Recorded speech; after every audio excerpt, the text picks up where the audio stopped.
या झोप प्रिय आहे. माणसाला दुसऱ्याची निंदा आणि स्वतःची निद्रा फार प्रिय आहे. दुसऱ्याची निंदा. एका बगीच्यामध्ये रोज 7-8 बाया बसायच्या एका वातावर.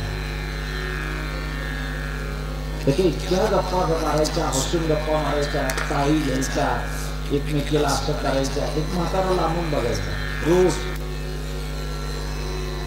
एक दिवशी त्या म्हाताऱ्याने पाहिलं की कोणीच असं काही बोलत नाही, सगळ्या शांतपणे गप्पा मारताय. कोणी टाळी घेत नाही, कोणी असं करत नाही, कोणी चिंता घेत नाही, कोणी गळा मारत नाही. आज शांत गप्पा. म्हातारा जवळ गेला, विचारलं, ताई तुमच्या रोजच्या गप्पा मारण्यात आजच्या गप्पा मारण्यात फरक आहे. आज तुम्ही टाळी घेत नाही, काही नाही. तेव्हा एका बाईने सांगितलं, आज सगळे आले आहेत म्हणून.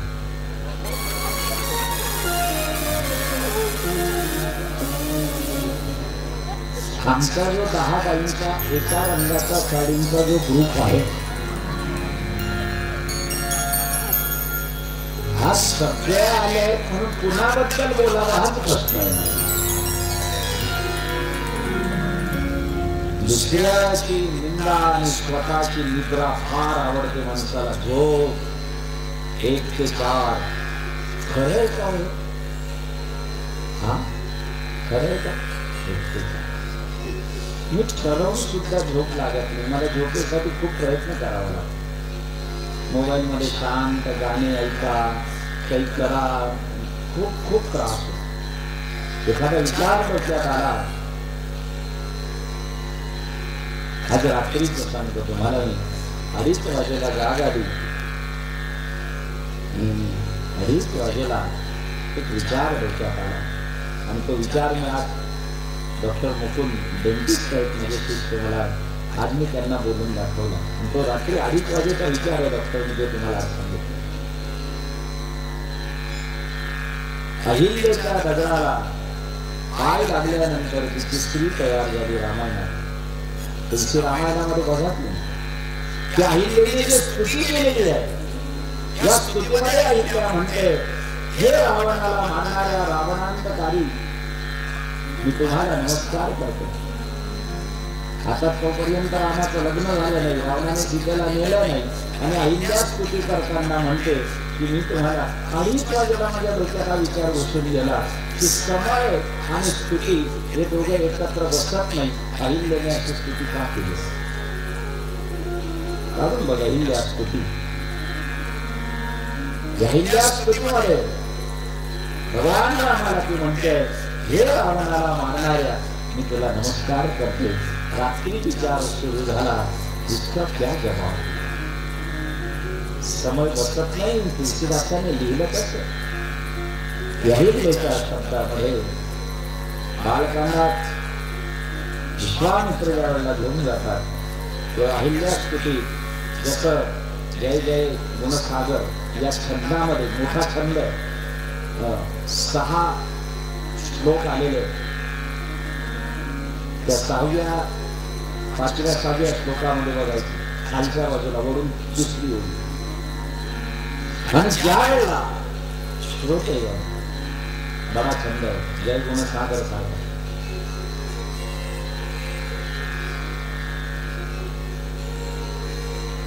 दुसऱ्या ओळीमध्ये बघ आलं काही रावण. आणि म्हणून का असेल असं गाई तुलसी रामायण.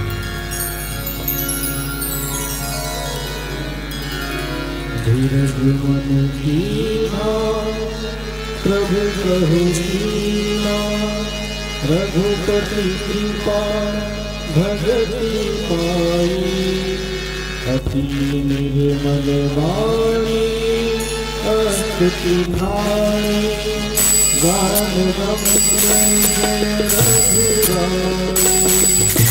हमारी पावे प्रभु जग पावे, रावण ऋतु में सुख लावे। रावण ऋतु आलं.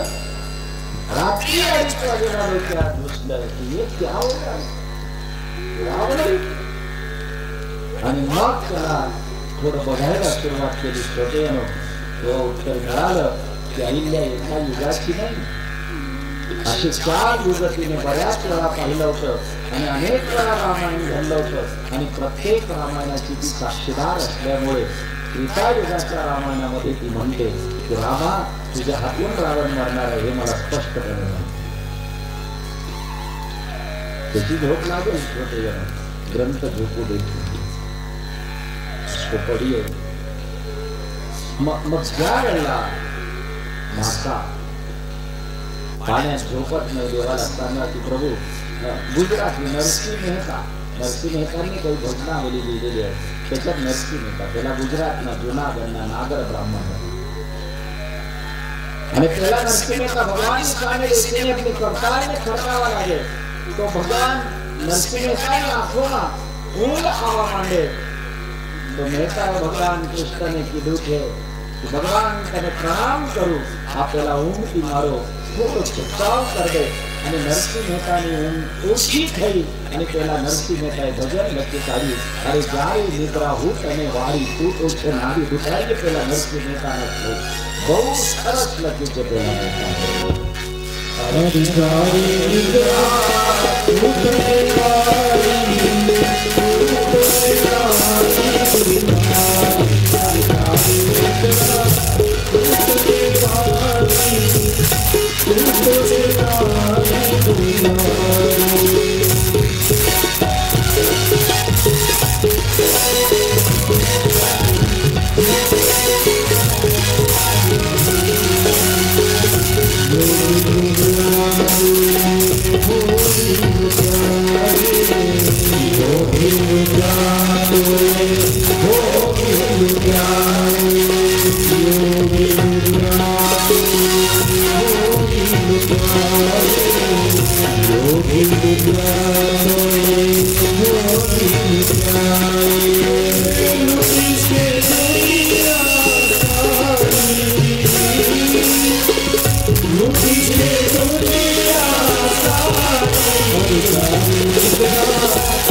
माता झोपत नाही.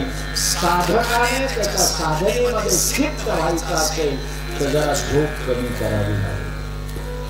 त्याचं सुख वाटतं माणसाला, हा निद्रा उसको कम कर देना, जास्त झोपू नका.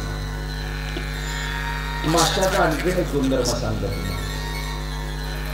कोळी जेव्हा येतो ना, माहित त्या कोळ्याने जेव्हा जाळं टाकलं जातं, पटलं तर स्वीकारा ना, जेव्हा जाळं टाकलं जातं, कोळ्याच्या पायापासून जे मासे अंतरावर आहेत ते सगळे जाळ्यात अटकतात, पण जे कोळ्याच्या पायाजवळ फिरतायत ते कधीही जाळ्यात अटकत नाही. मला सांगायला लावू नका, आपण समजले असाल. माझा परमात्म्याने मायारूपी जाळं टाकलेलं आहे, पण ते कोणासाठी? जे त्याच्यापासून लांब आहे त्याच्यासाठी. ज्याने त्याचे पाय धरले तो जाळ्यात कधी अटकायचा नाही. हा माशाचा गुणधर्म, याला मीन भाव. खाया आन तुझी पंढरीनाया, किंवा चरणा सोडी सर्वथा. मी तुझे पाय सोडून कधी जाणार नाही, मी तुझ्या चरणाशी पडून राहील. म्हणून तर आमच्या मनामध्ये भाव जागृत होतो ना की आता लांब लांब गेल्यापेक्षा गुरु महाराज तुम्ही लग्न करू नका, मी लग्न करणार नाही. हा मासा पायाजवळ तसा फिरू देण्याचं कारणच ते की आता जाळ्यात अटकायचं नाही. दुनिया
करता रहा अब तक मनमानी, बिगड़ी हुई है दाता मेरी कहानी, बिगड़ी हुई है दाता मेरी कहानी।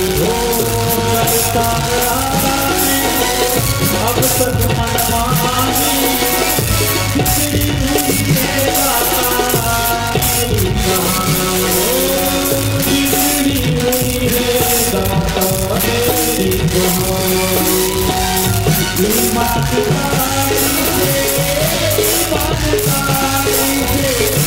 ईमानदारी से जीना सिखा दे, आ गया हूँ मेरी कुर्बानी, आ गया हूँ मेरी कुर्बानी, आ गया हूँ मेरी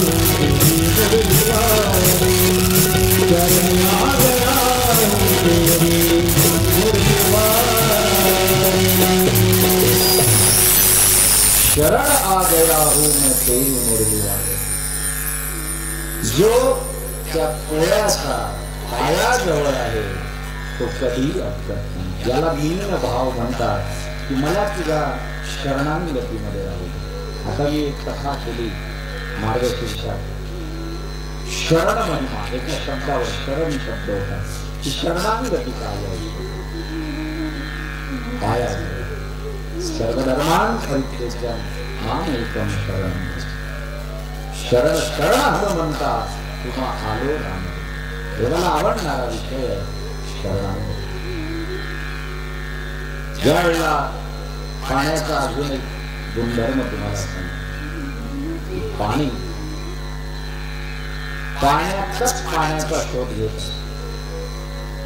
मासा आहे पाण्यामध्ये, पण त्याला विचारलं की रात्रंदिवस फिरत राहतो, केव्हाही रात्री 12ला नदीवर जा तुम्हाला मासा फिरताना दिसेल। तो विचारलं त्याला तू इतका का फिरतो रे, तुला नेमकं काय शोधायचंय? तर माशाने उत्तर दिलेलं आहे, सगळे लोक सांगतात की माझं पाण्यावर आणि पाण्याचं माझ्यावर खूप प्रेम आहे, मला हे शोधायचंय की हे पाणी आहे कुठे। आजूबाजूला चारी चौघे पाणी, तरी मासा म्हणतोय मला पाणी शोधायचं। म्हणून तर कबीर महाराज म्हणतात, मोहे देखत आवे हसी और पानी में नींद प्यासी, पानी में नींद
प्यासी, माशाचा गुणधर्म आहे, तुम्हाला पाणी शोधायचंय, ते पाणी आहे।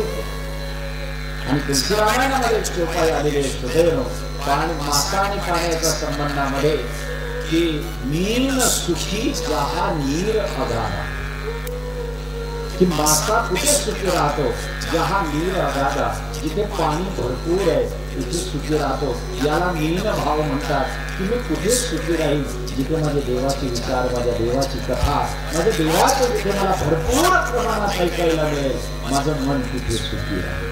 बाकी संसाराची कहाणी तर ठीक आहे, लोक चलते रहता है. म्हणून मी मागच्या वर्षी तुम्हाला महामंत्र देऊन गेलो की घरामध्ये सुखी राहायचं असेल तर सगळ्यात मोठा मंत्र आहे ओम दुर्लक्षाय नमः.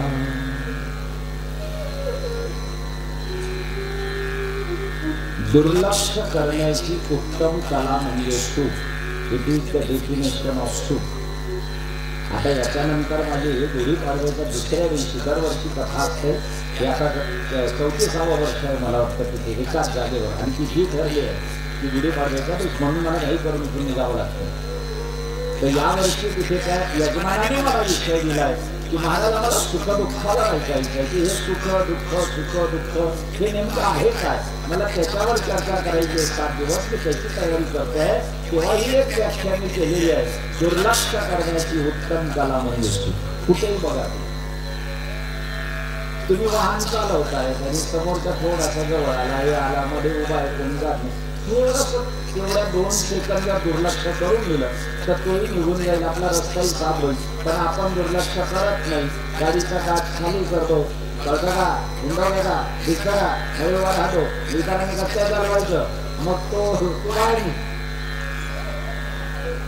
त्याला बाहेर काढतो. त्याला बायकोमध्ये घेतो. तुम्ही मध्ये वा तुमची ताकद मला माहिती आहे मध्ये वा.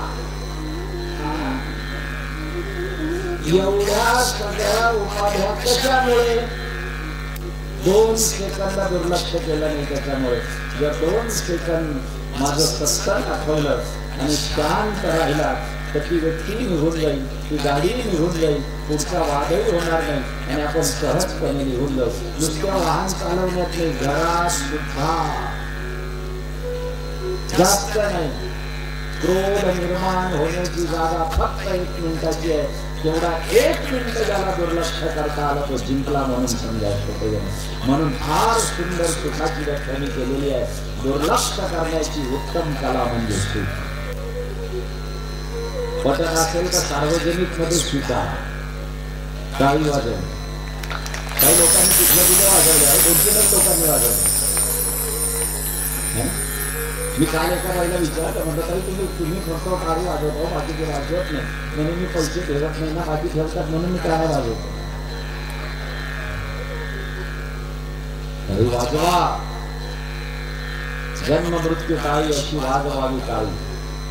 लग्नात वाजवलेली टाळी पॉझिटिव्ह एनर्जी निर्माण करते. दुर्लक्ष करा असतो. जिथे सत्संग असेल जिथे कथा असेल जिथे मला अधिक आनंद असेल लीन सुखी जहा लीन अगाधा जिथे पाणी भरपूर आहे तिथे माता सुखी आहे. हे गुणधर्म माझ्या अंतःकरणाच्या भावामध्ये येणं याला लीन भाव म्हणतात. हा माशाचा भाव लीन. दुसरा भाव मगर भाव. आता थोडा अभ्यास करा की आम्ही या भावामध्ये आहेत का. मगर भाव. मगराचा पहिला गुणधर्म सांगतो तुम्हाला. एकदा मगर पाण्यातून बाहेरच्या दगडावर येऊन गेला इतका निवांत आणि शांत. कधी त्याचं तोंड उघडा असेल ना तर ते बंद करण्या इतपतही त्याला ताकद राहत नाही. इतका शांत पडलेला निवांत. देवा मला असा भाव दे की माझ्या भावामध्ये मी माळा करताना पोथी वाचताना कीर्तन प्रवचन ऐकताना मला या मगरासारखं शांत पडता आलं पाहिजे. डोक्यातले सगळे विचार निघून गेले पाहिजे आणि माझं तोंड फक्त उघडं पाहिजे. त्याच्यासाठी ज्या वेळेला भजन बोललं जाईल हरिकथेमध्ये नामस्मरण होईल त्याच्या वेळेला माझं तोंड त्या मगरासारखं उघडं राहू दे. याला मगर भाव म्हणतात. निवांत आणि बोला. हरी बोला देता हरी बोला घेता सर्व कार्य करता हरी बोला. हरी कीर्तनामध्ये बघा घरी तुम्ही एक माळा कराल तर एका माळेची पुण्य. पण समर्थांच्या मंदिरात येऊन एक माळा कराल तर 10 माळेचं पुण्य. तुम्ही गोशाळेमध्ये एक माळा कराल तर तिला 1000 माळेचं पुण्य. गोशाळा जिथे गोश खा शिवपुराणामध्ये तुम्ही गणती दिली आहे. आता पण 12 एप्रिल पासून गोशाळेवरच भागवत कथा आहे. आधी कंकेश्वरला होईल सुख दुःख महिमा आणि मग गोशाळेवर कथा आहे 12 एप्रिल पासून. राहण्या खाण्याची सगळी व्यवस्था आहे. जे लोक ऐकायला येतील त्यांना रोज 2 वेळ चहा जेवण नाश्ता सगळं आहे. गोशाळेवर कथा करायची आहे आणि तिथला विषय आहे सात्विक श्रद्धा धेनु सुवाई भाववच्छ की श्रद्धा नावाचा गाईला भाव नावाचं वासरू झालेलं आहे. तर या श्रद्धा आणि भाव या दोघांचा नेमका संबंध काय याच्यावर 7 दिवस चर्चा करायची आहे की सात्विक श्रद्धा आहे का. भगवद्गीतेच्या 17व्या अध्यायामध्ये श्रद्धात्रय विभाग योग करताना 17 याच्यात जेव्हा 3 विभाग करण्यात आले राजस श्रद्धा तामस श्रद्धा आणि सात्विक श्रद्धा याच्यावर ज्ञानवांनी ज्या काही वेगळ्या लिहिल्या आहेत याचा आधार घेऊन गोशाळेवर श्रीमद भागवत कथा करायची आहे 12 एप्रिल पासून. सात्विक श्रद्धा मगर भाव ज्या वेळेला तुम्ही कथा ऐकता ज्यावेळेला जे भजन म्हटलं जातं तर आपल्या तोंडातले शब्द येऊ द्या. मग ते शंकराचं भजन असो कोणाची धून असो उसको गाइए जा सोबत बोला हाताने दुःखी नाम हाती टाळी तोंड देहाते सांग. त्याची काही कारण आहे आमच्या शरीरावर त्याचा परिणाम होतो. एक्सपेरिमेंट आहे तो प्रयोग आहे.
मगर या दगडावर पडल्यानंतर शांत राहतो.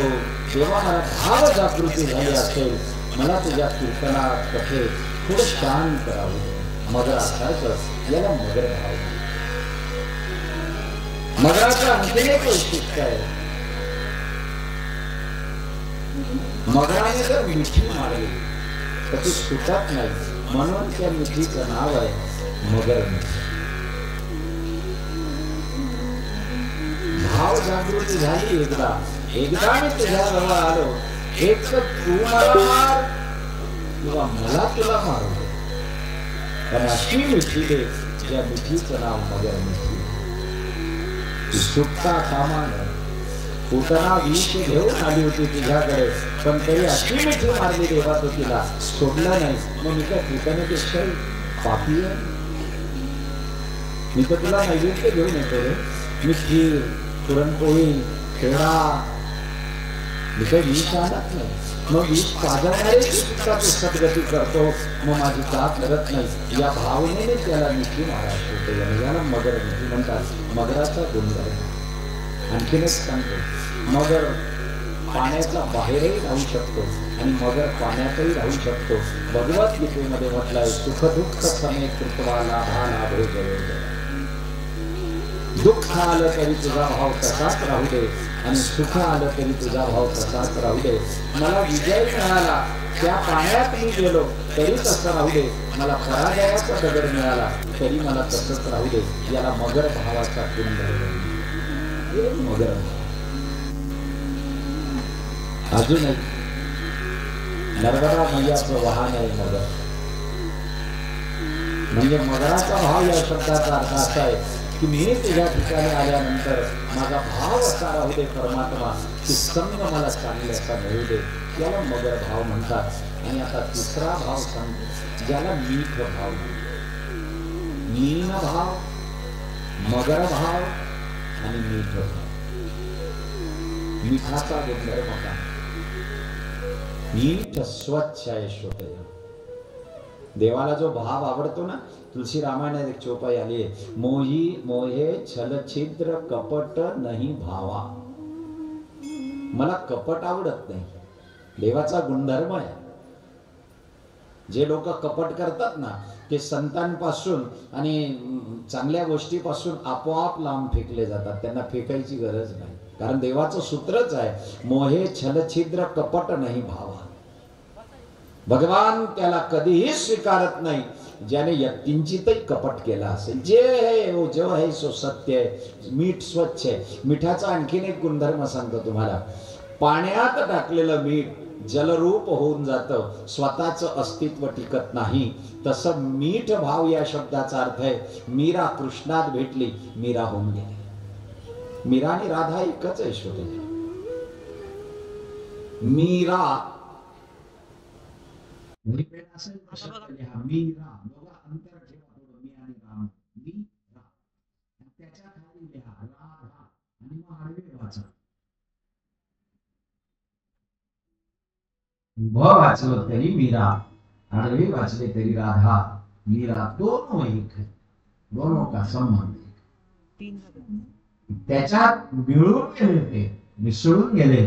आता मी राहिलो माझा, दास जाहलो तुझा. आता मी न राहिलो माझा. संत म्हणतात आता मी माझा राहिलो नाही, मी तुझा दास झालो. मीठ मिश्रित होत आहे, एकत्र होत आहे. मिठाचा आणखीन एक गुणधर्म आहे श्रोते. तुम्ही मिठाबद्दल एक बोलता नेहमी की नाही महाराज, मी त्यांचं काय खाल्लंय. हा, छावा. छावा बघा, छावा मावळ्यांचा तोंडातला शब्द आहे. धनी आणि तुमचं मीठ खाल्लंय. मिठाला जागलं पाहिजे. याला म्हणतात भगवंताबद्दलचा भाव. नथा दात वाको दिया दूध माको, खबर है खुदा को सबर जो करेगा. जेव्हा मला दात नव्हते तेव्हा आईला दुधाची निर्मिती अवघ्या अर्ध्या तासामध्ये केली. कारण तुला माहिती होतं, जन्माला येणारं बाळ जेव्हा रडायला लागेल तेव्हा शांत करताना फक्त आईचा स्तन द्यावा लागेल. जर मी हे दूध उशिरा दिलं तर माझं बाळ रडत राहील. म्हणून प्रसूती झाल्यानंतर अवघ्या 1 तासामध्ये दुधानं स्तन भरणारा परमात्मा, मी तुझं दूध प्यालोय, मी तुझं मीठ खाल्लंय, मी तुझं नाव घेतल्याशिवाय राहणार नाही. याला मीठ भाव म्हणतात श्रोतेजनो. ही कृतज्ञता व्यक्त करा. नथा दात वाको दिया दूध माको, खबर है खुदा को सबर जो करेगा.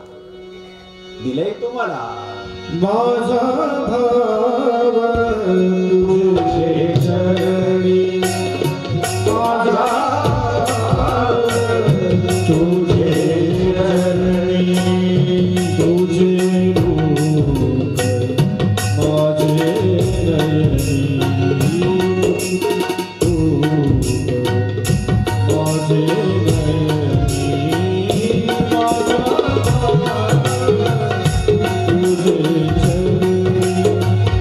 माझा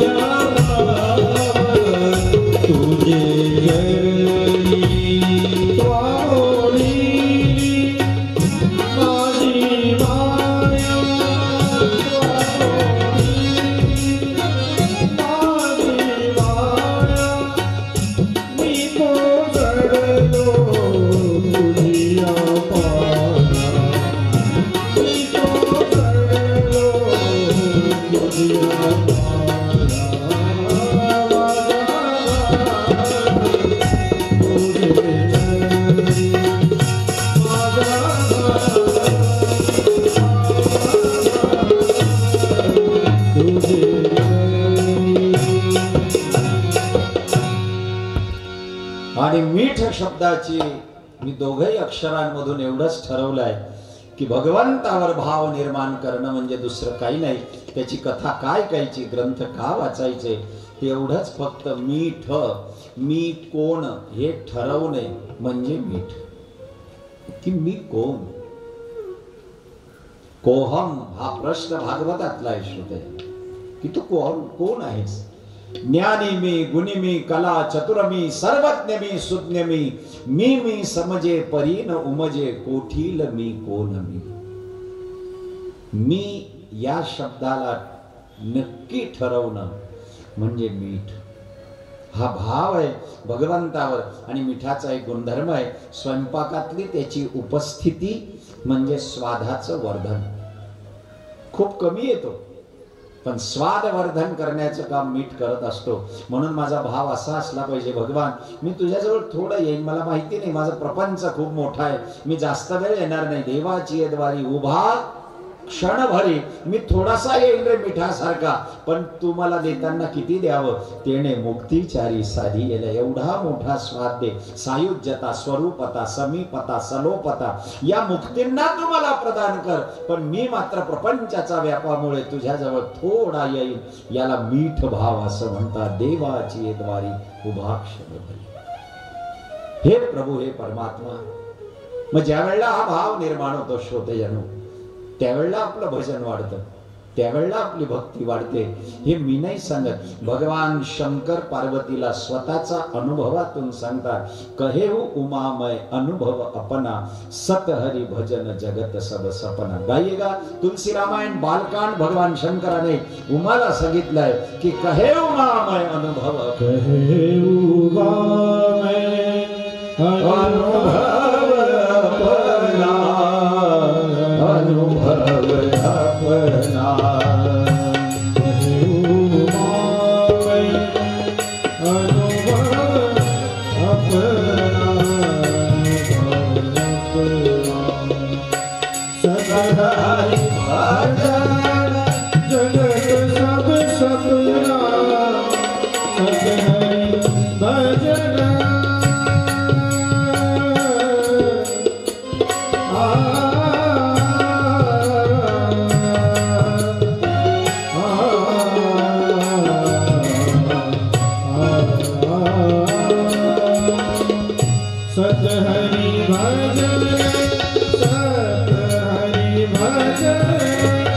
जगत सब सपना, सब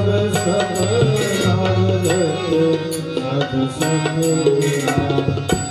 कहे उमामय अनुभव अपना, कहे उमामय अनुभव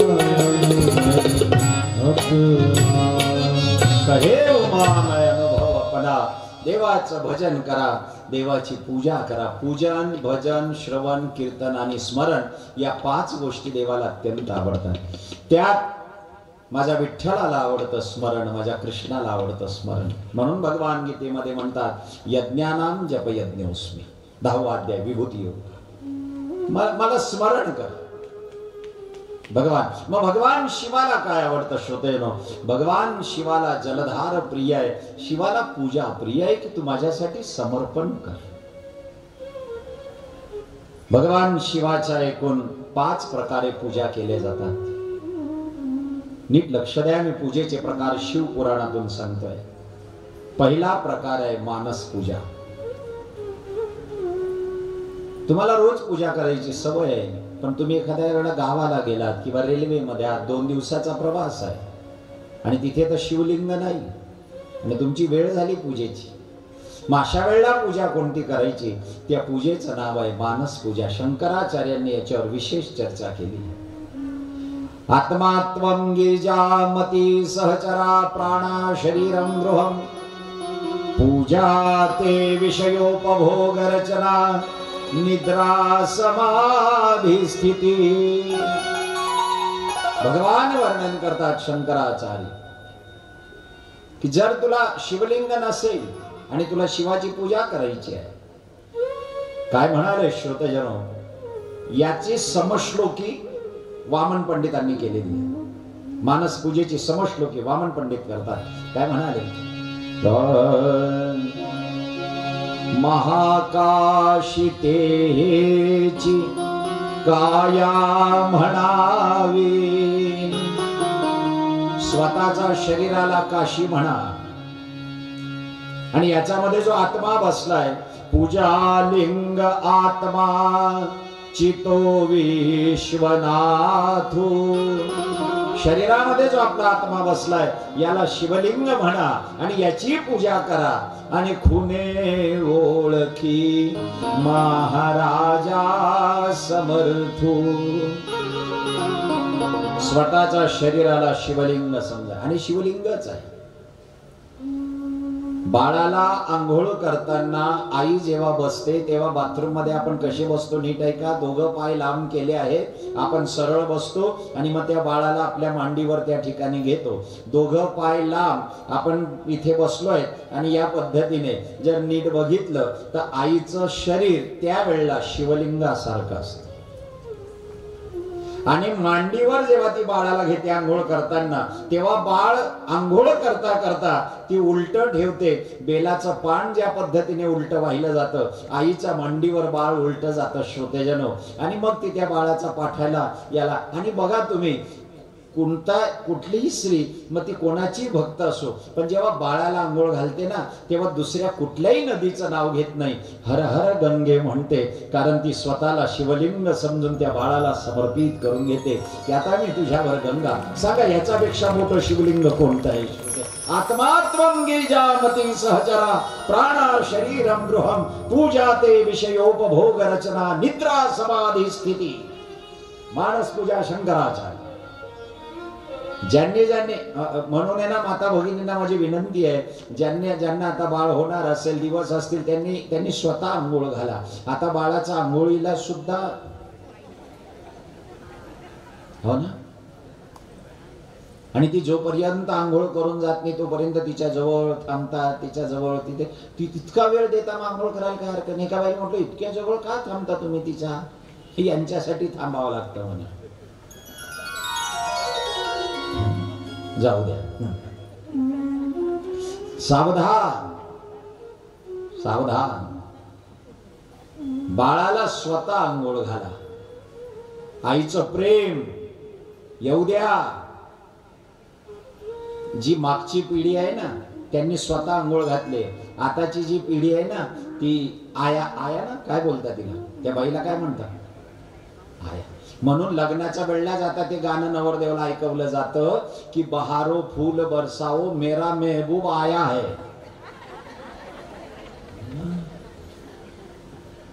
त्या गाण्याचा खरा अर्थ तोय नवरदेवाला सांगितलं जातं. तो नवरदेव आपल्या बायकोला सांगतो बहारो फूल बरसाओ, माझ्या बायकोसाठी नाही, कारण मेरा महबूब आया है. हे गाणं आहे ते खरं.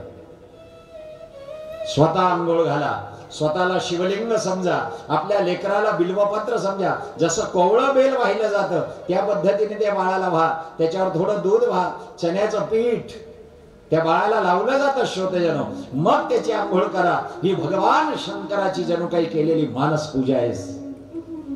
पायावर घेतलं जातं ना तिला जलधारी म्हणतात. स्वतःचा पाय जलधारी समजा, त्याच्यावर त्या बाळाला घ्या. आणि ते बाळ बघा तुम्ही मान अशी वरती करत, मान वर. मग आई म्हणते याला आंघोळ आवडत नाही, बघा कशी मान धरायला लागला. आईच्या मांडीवर आंघोळ केलेल्या बाळाला जर प्रेम कळालं तर तो समाजावर प्रेम करेल. आणि समाजावर प्रेम कळालेला माणूस मान मिळवल्याशिवाय राहणार नाही. त्या आंघोळीचा अर्थ आहे की त्याला मान मिळेल, तो कधी अपमानित नाही होणार. आयाकडनं नका आंघोळ करू. मॉलिश करणाऱ्या बाया, आया, त्या बाया त्यांची आंघोळ ते बापरे बापरे बापरे.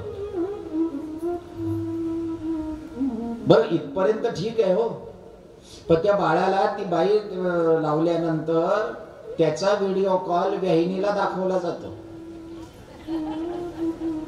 म्हणजे मुलीची डिलिव्हरी जर झाली असेल ना तर तिच्या आईला तिच्या सासूला दाखवलं जातं. मी लावून घेतली, पैसे गेले तर गेले, पण बाळाचं कसं आहे तुमच्याकडे पण आता 1 महिन्यानंतर येईल, लावून घ्या बरं. तिची इच्छा नसेल तरी लावावी लागते हिचा कॉलमुळे. याला काय म्हणता माहितीये? आम्ही बिघडलो तुम्ही बिघडा. अरे ती त्या बाळाची आजी आहे, ज्याला तिला हात फिरवू द्या ना. संबंध कायम टिकून राहील. भला वक्त उसे क्या मारेगा जिसे औलाद ने है मारा. म्हणा बापू हे भजन. भला वक्त उसे क्या मारेगा जिसे औलाद में है मार. मिळेल तेव्हा आता जाऊ द्या. आणि म्हणून नीट ऐका श्रोतेजनो, पहिली पूजा शंकराची मानस पूजा, दुसरी वाङ्मयीन पूजा. जर तुमच्याकडे शिवलिंग नाहीये आणि तुम्हाला भगवान शंकराची पूजा करायची आहे तर वाङ्मयीन पूजा या शब्दाचा अर्थ आहे तुम्ही एखादा ग्रंथ वाचा, तोही जमत नसेल, तुम्हाला एखादं भजन येत असेल शंकराचं, महिला मंडळ, भजनी मंडळ, रोज आपलं नवीन ना. आज कुठलं मंडळ आहे? हा, वैदेही. हा, सीतेचं नाव आहे वैदेही. काय ते म्हणताय? हा, म्हणा म्हणा म्हणा.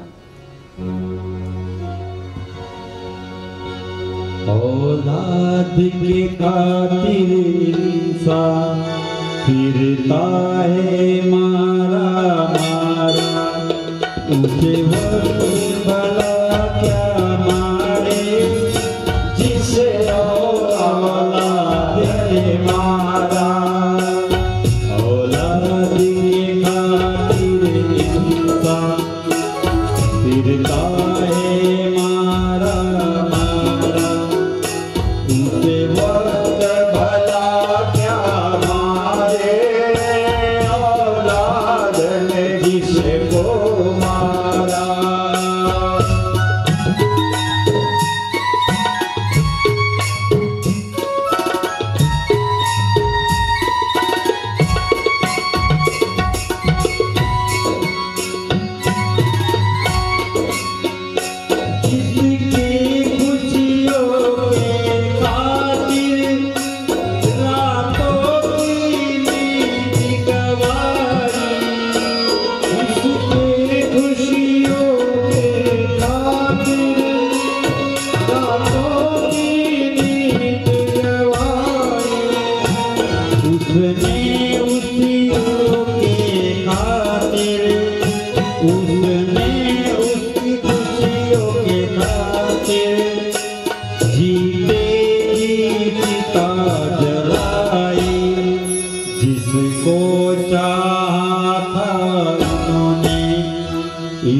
जान से भी है प्यारा, उसे वक्त भला क्या मारे औलाद ने जिसको मारा.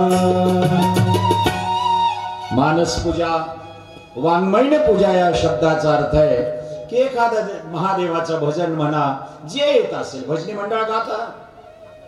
आमच्या धुळ्याला एक भजनी मंडळ आहे, महिला मंडळ. एक टाळी सगळ्या भजनांना. त्याच्यात ते भजन गातात की काय ते महादेवाला आवडते बेलाचं पान, काय ते भजन. हो, महिला मंडळचं. तुम्ही गात असाल मला वाटतं.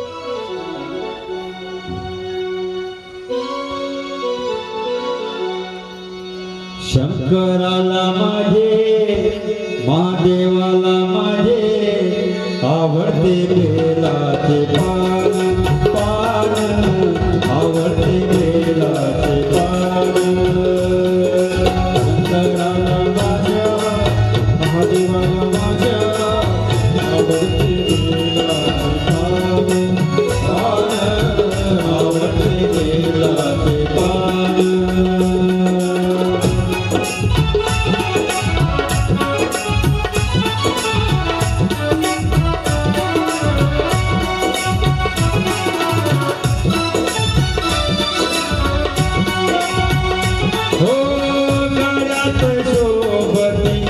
रुद्राक्ष माळा गळ्यात शोभती, रुद्राक्ष माळा गळ्यात शोभती, रुद्राक्ष माळा गळ्यात शोभती, रुद्राक्ष माळा. पायात खडबा झाण, पायात खडबा झाण झाण, आवडते बेलाचे पान.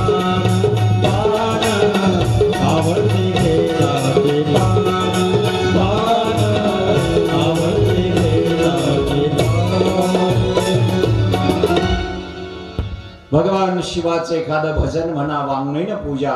तिसरी पूजा आहे समर्पण पूजा. समर्पण या शब्दाचा अर्थ आहे की देवाला काहीतरी वाहिलं पाहिजे. तांदूळाचे 2 दाणे असो, बिल्वपत्र असो, कमलदल असो, जे जे काही असेल तुमच्याकडे ते भगवान शंकराला वा. फक्त केतकीचं फूल शंकराला चालत नाही, ते वाहू नये. ते वाहिल्याने उलट पाप पदरी पडतं. कसलं फूल? केतकी. बाकी तर भगवान शंकर जे त्याज्य वस्तू आहे त्यांनाच स्वीकारतात. भस्म आपल्या कामात येत नाही, त्याने स्वीकारलं. बेलाचं फळ आपल्या कामात नाही, त्याने स्वीकारलं. ज्या वस्तू त्याज्य आहे उसको स्वीकार लिया प्रभू ने. पण तेही भावनेने समर्पण करा.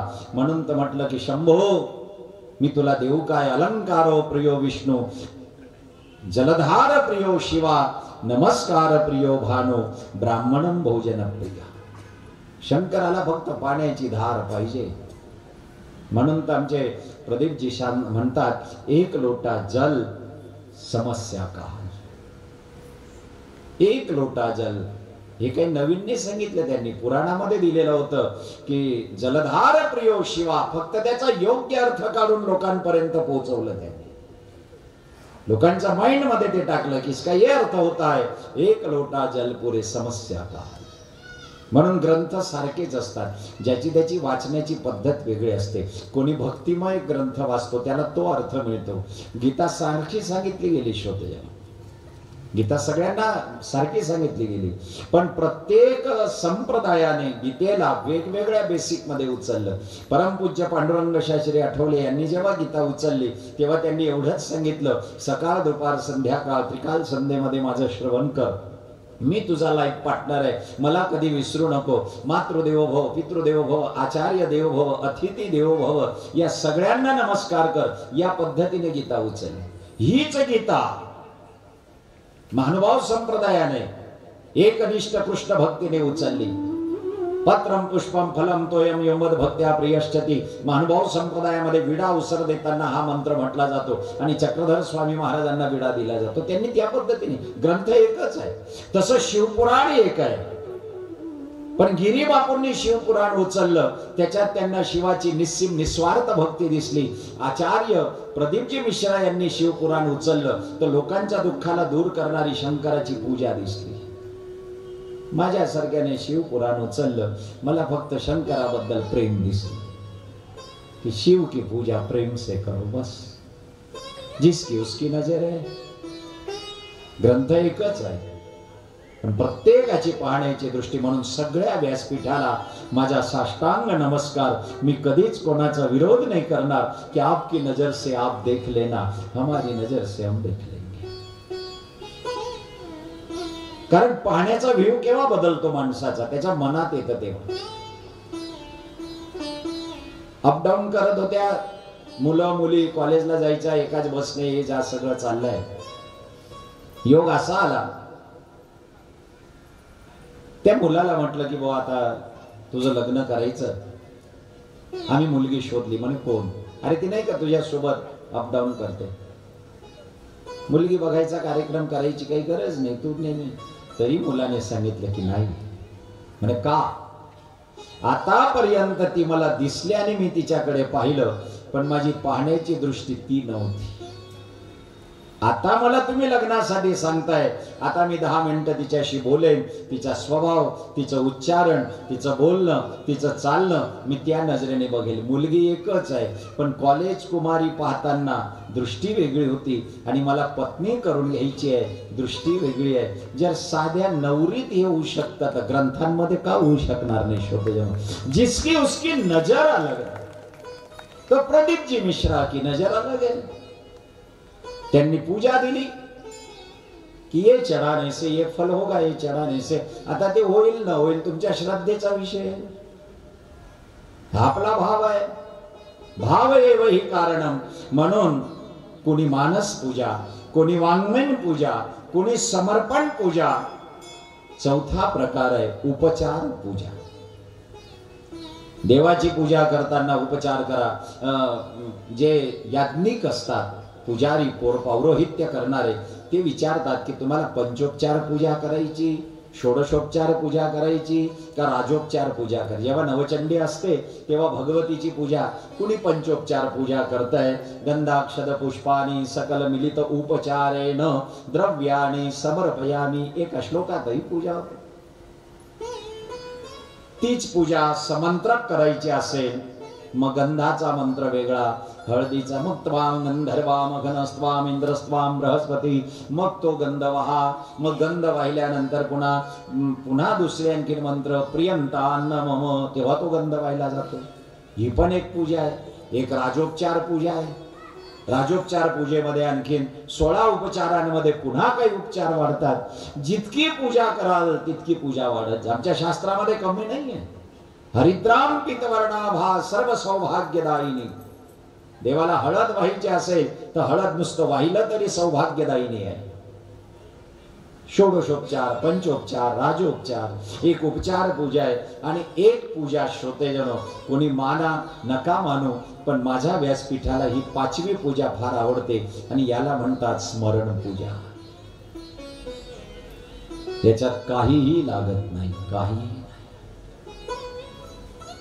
एका माणसाने सांगितलं आपल्या मित्राला, म्हणे अमेरिकेला जायचा मी विचार करतोय. अमेरिकेला विचार करतोय. तो म्हणे जा, लवकर जा आणि विमान मोठं घे आणि चांगल्या हॉटेलमध्ये राहा. तेव्हा त्याने पैसे किती लागतील? म्हणे तो विचार करतोय. विचार ही एकच गोष्ट अशी आहे, याला पैसे लागत नाही. तू फक्त विचार करतोय ना, मग विचारात विमानात बैस, विचारात उतर. अरे विचार विचार विचार काय नाही देत श्रोते यानं, अनुभव देतात विचार जर तुम्ही पक्के केले तर. एक साधू रस्त्याने चालला होता आणि लग्न मंडपाजवळून गेला. तर त्या लग्न मंडपात तो नवरदेव घोड्यावरून उतरला. मग ते दरवाजात कोणी पूजा करतं ना, सासू कोण करतं पूजा मला नाही माहिती. माझं झालं तेव्हा मी भानावर नव्हतो, है ना. दरवाजात विचार सुरू होता माझा. ती ब्युटी पार्लरला गेली होती, आली नव्हती. त्या साधूने पाहिलं की त्याची पूजा होते. बरं, साधूने कधी लग्न पाहिलं नाही, पहिल्यांदा लग्न पाहिलं. थोडा थांबला, मग त्या नवरदेवाला खुर्चीवर बसवलं, तो असा बसला. मग ती नवरी आली. साधू पाहतोय, वाह वाह वाह, शादी करने में इतनी मजा है, पूजा होती है.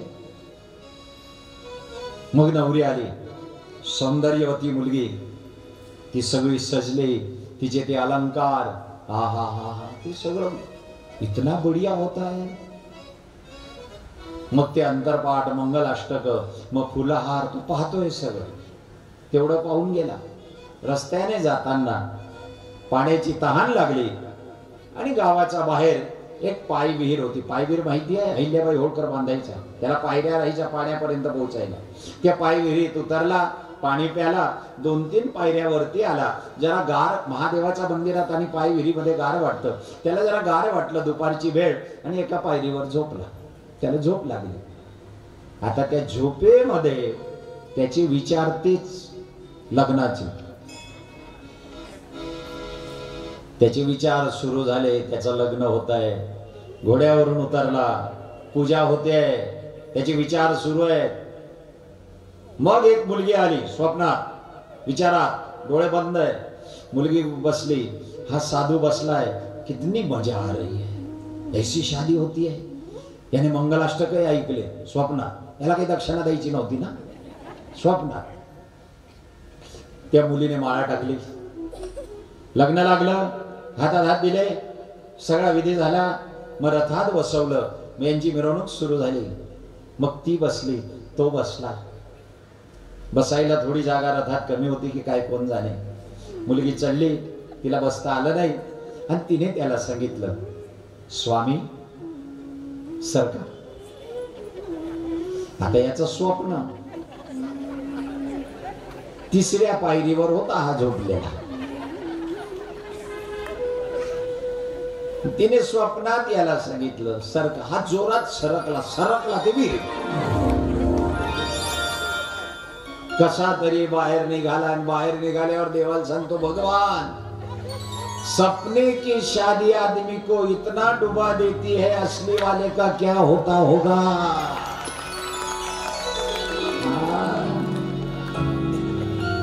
मायाच्या जाळ्यात पडलाय कसा नाचवे राहो नाचवे राहो कसा कशाने झाला वेळा पिसा कशाने झाला वेळा पिसा नाचवे राहो नाचवे राहो जासीत वाया असा तुझा वध होई मना माझ्या मना जासीत वाया असा तुझा वध होई मना नाचवे राहो नाचवे राहो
माझ्या मना जासीत वाया असा तुझा वध होईना माझ्या मना जासीत वाया असा तुझा वध होई मना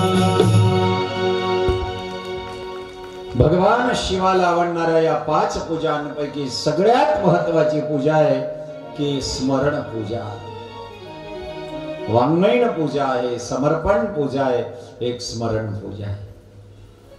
शिव शिव शिव. भगवान म्हणाला की माझं नामस्मरण खूप कर, माझ्या नावात सारं काही आहे. बहुत करना कलावतात हरी कीर्तना. कलियुगामध्ये देवाचं स्मरणच तारू शकेल, दुसरं नाही. याच्याने विज्ञानाने डोकं लावत बसायचं नाही, अनुभव घ्यायचा, ही अनुभूती घ्या. ज्या वेळेला प्रभूचं स्मरण नित्य केलं जातं, स्मरण पूजा केली जाते, त्यावेळेला शिव कृपा करतात. तर श्रोतेजनो, भगवान शिवाची समर्पण पूजा, वाङ्मयीन पूजा, या पंचोपचार पूजा ज्यांनी केली ती सती भगवान शिवाची पत्नी कशा पद्धतीने होती आहे याचं सुंदर कथा शिवपुराण अंतर्गत आलेली आहे. सुरुवात कशी कथेची? एकदा नारदांनी ब्रह्मदेवाला प्रश्न केला की प्रभू, शिव आणि पार्वती या दोघांचा विवाह कसा झाला? लग्नाचं कारण, कारण प्रत्येकाचा लग्नाचं काही कारण आहे. रामाचा लग्नाचं कारण आहे शिवधनुष्याचा भंग झाला. अरे कृष्णाचा लग्नाचं कारण आहे की रुक्मिणीने पत्र लिहिलं. भागवत, श्रीमद भागवत दशम स्कंद, श्रुत्वा गुणान भुवन सुंदरान शृण्वतान्मे निर्विश्य कर्ण विवरे हरितोंग. वाचा भागवत की रुक्मिणीने पत्र लिहिलं आहे की तुम्ही माझं हरण करा. काही कारण होतं. मग भगवान शिव आणि उमा यांचा जो विवाह झाला हा कशासाठी का झाला, कशा पद्धतीने झाला? फार सुंदर कथा आहे श्रोतेजन. नारदांनी ब्रह्मदेवाला विचारलेला, तेव्हा ब्रह्मदेव म्हणाले की एकदा उत्तम बुद्धिधारक, शिवपुराणामध्ये त्याच्यासाठी शब्द आलाय उत्तम बुद्धिधारक. कोण? दक्ष प्रजापती. या दक्ष प्रजापतीने मनात असा विचार केला की मी जगदंबा माता दुर्गा भवानीची प्रार्थना करेन आणि मी तिचं तपश्चर्येने तिला प्रसन्न करेन आणि मी तिच्याकडे काहीतरी वर मागेन. लोकांनी विचारलं दक्ष प्रजापतीला की तुम्हाला काय वर पाहिजे, मागायचं काय? हो, तुम्ही स्वतः प्रजापती आहात, तुम्ही दक्ष आहात, सारं तुमच्याकडे, मग तुम्हाला मिळवायचं काय? दक्ष प्रजापतीने सांगितलंय माझ्या मनात राहू द्या, देवी प्रसन्न होईल त्या दिवशी. आई भगवतीची प्रार्थना करतोय, सागराच्या किनारी समुद्र किनारी तपश्चर्या करतो, आई जगदंबेचा नवरनव मंत्राचा जप करतोय. हे ऐगिरी नंदिनी नंदित मेदिनी विश्व विनोदिनी नंदनुते, हे मा भगवती तुम्हाला प्रसन्न हो, कडक तपश्चर्या करते. आई भगवतीचं स्मरण निघालं म्हणून 2 मिनिटं जगदंबेची प्रार्थना करून घेऊया. श्रोते, माता भगवतीला प्रार्थना करूया, आई जगदंबेला स्मरण करूया. देवीच्या देवळात कोण उभी, ओटी भरण्यास मी उभी. देवीच्या देवळात कोण उभी, ओटी भरण्यास मी उभी. देवीच्या देवळात कोण उभी, ओटी भरण्यास मी उभी. देवीच्या देवळात कोण उभी, ओटी भरण्यास मी उभी. जगदंबे दर्शन दे ग मला उतवरी. जगदंबे दर्शन दे ग मला उतवरी.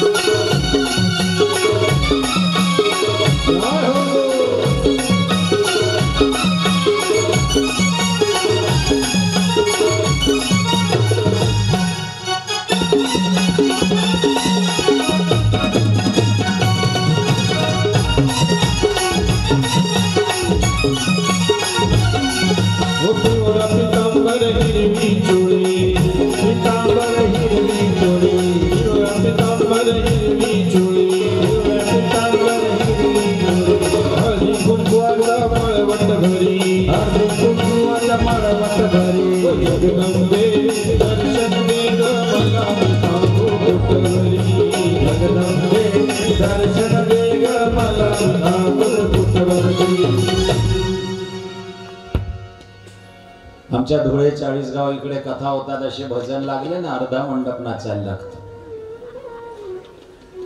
पण इकडे कसं आहे, देवाने सभ्यता वाटताना 50 किलो जास्त टाकली आहे पुण्यात.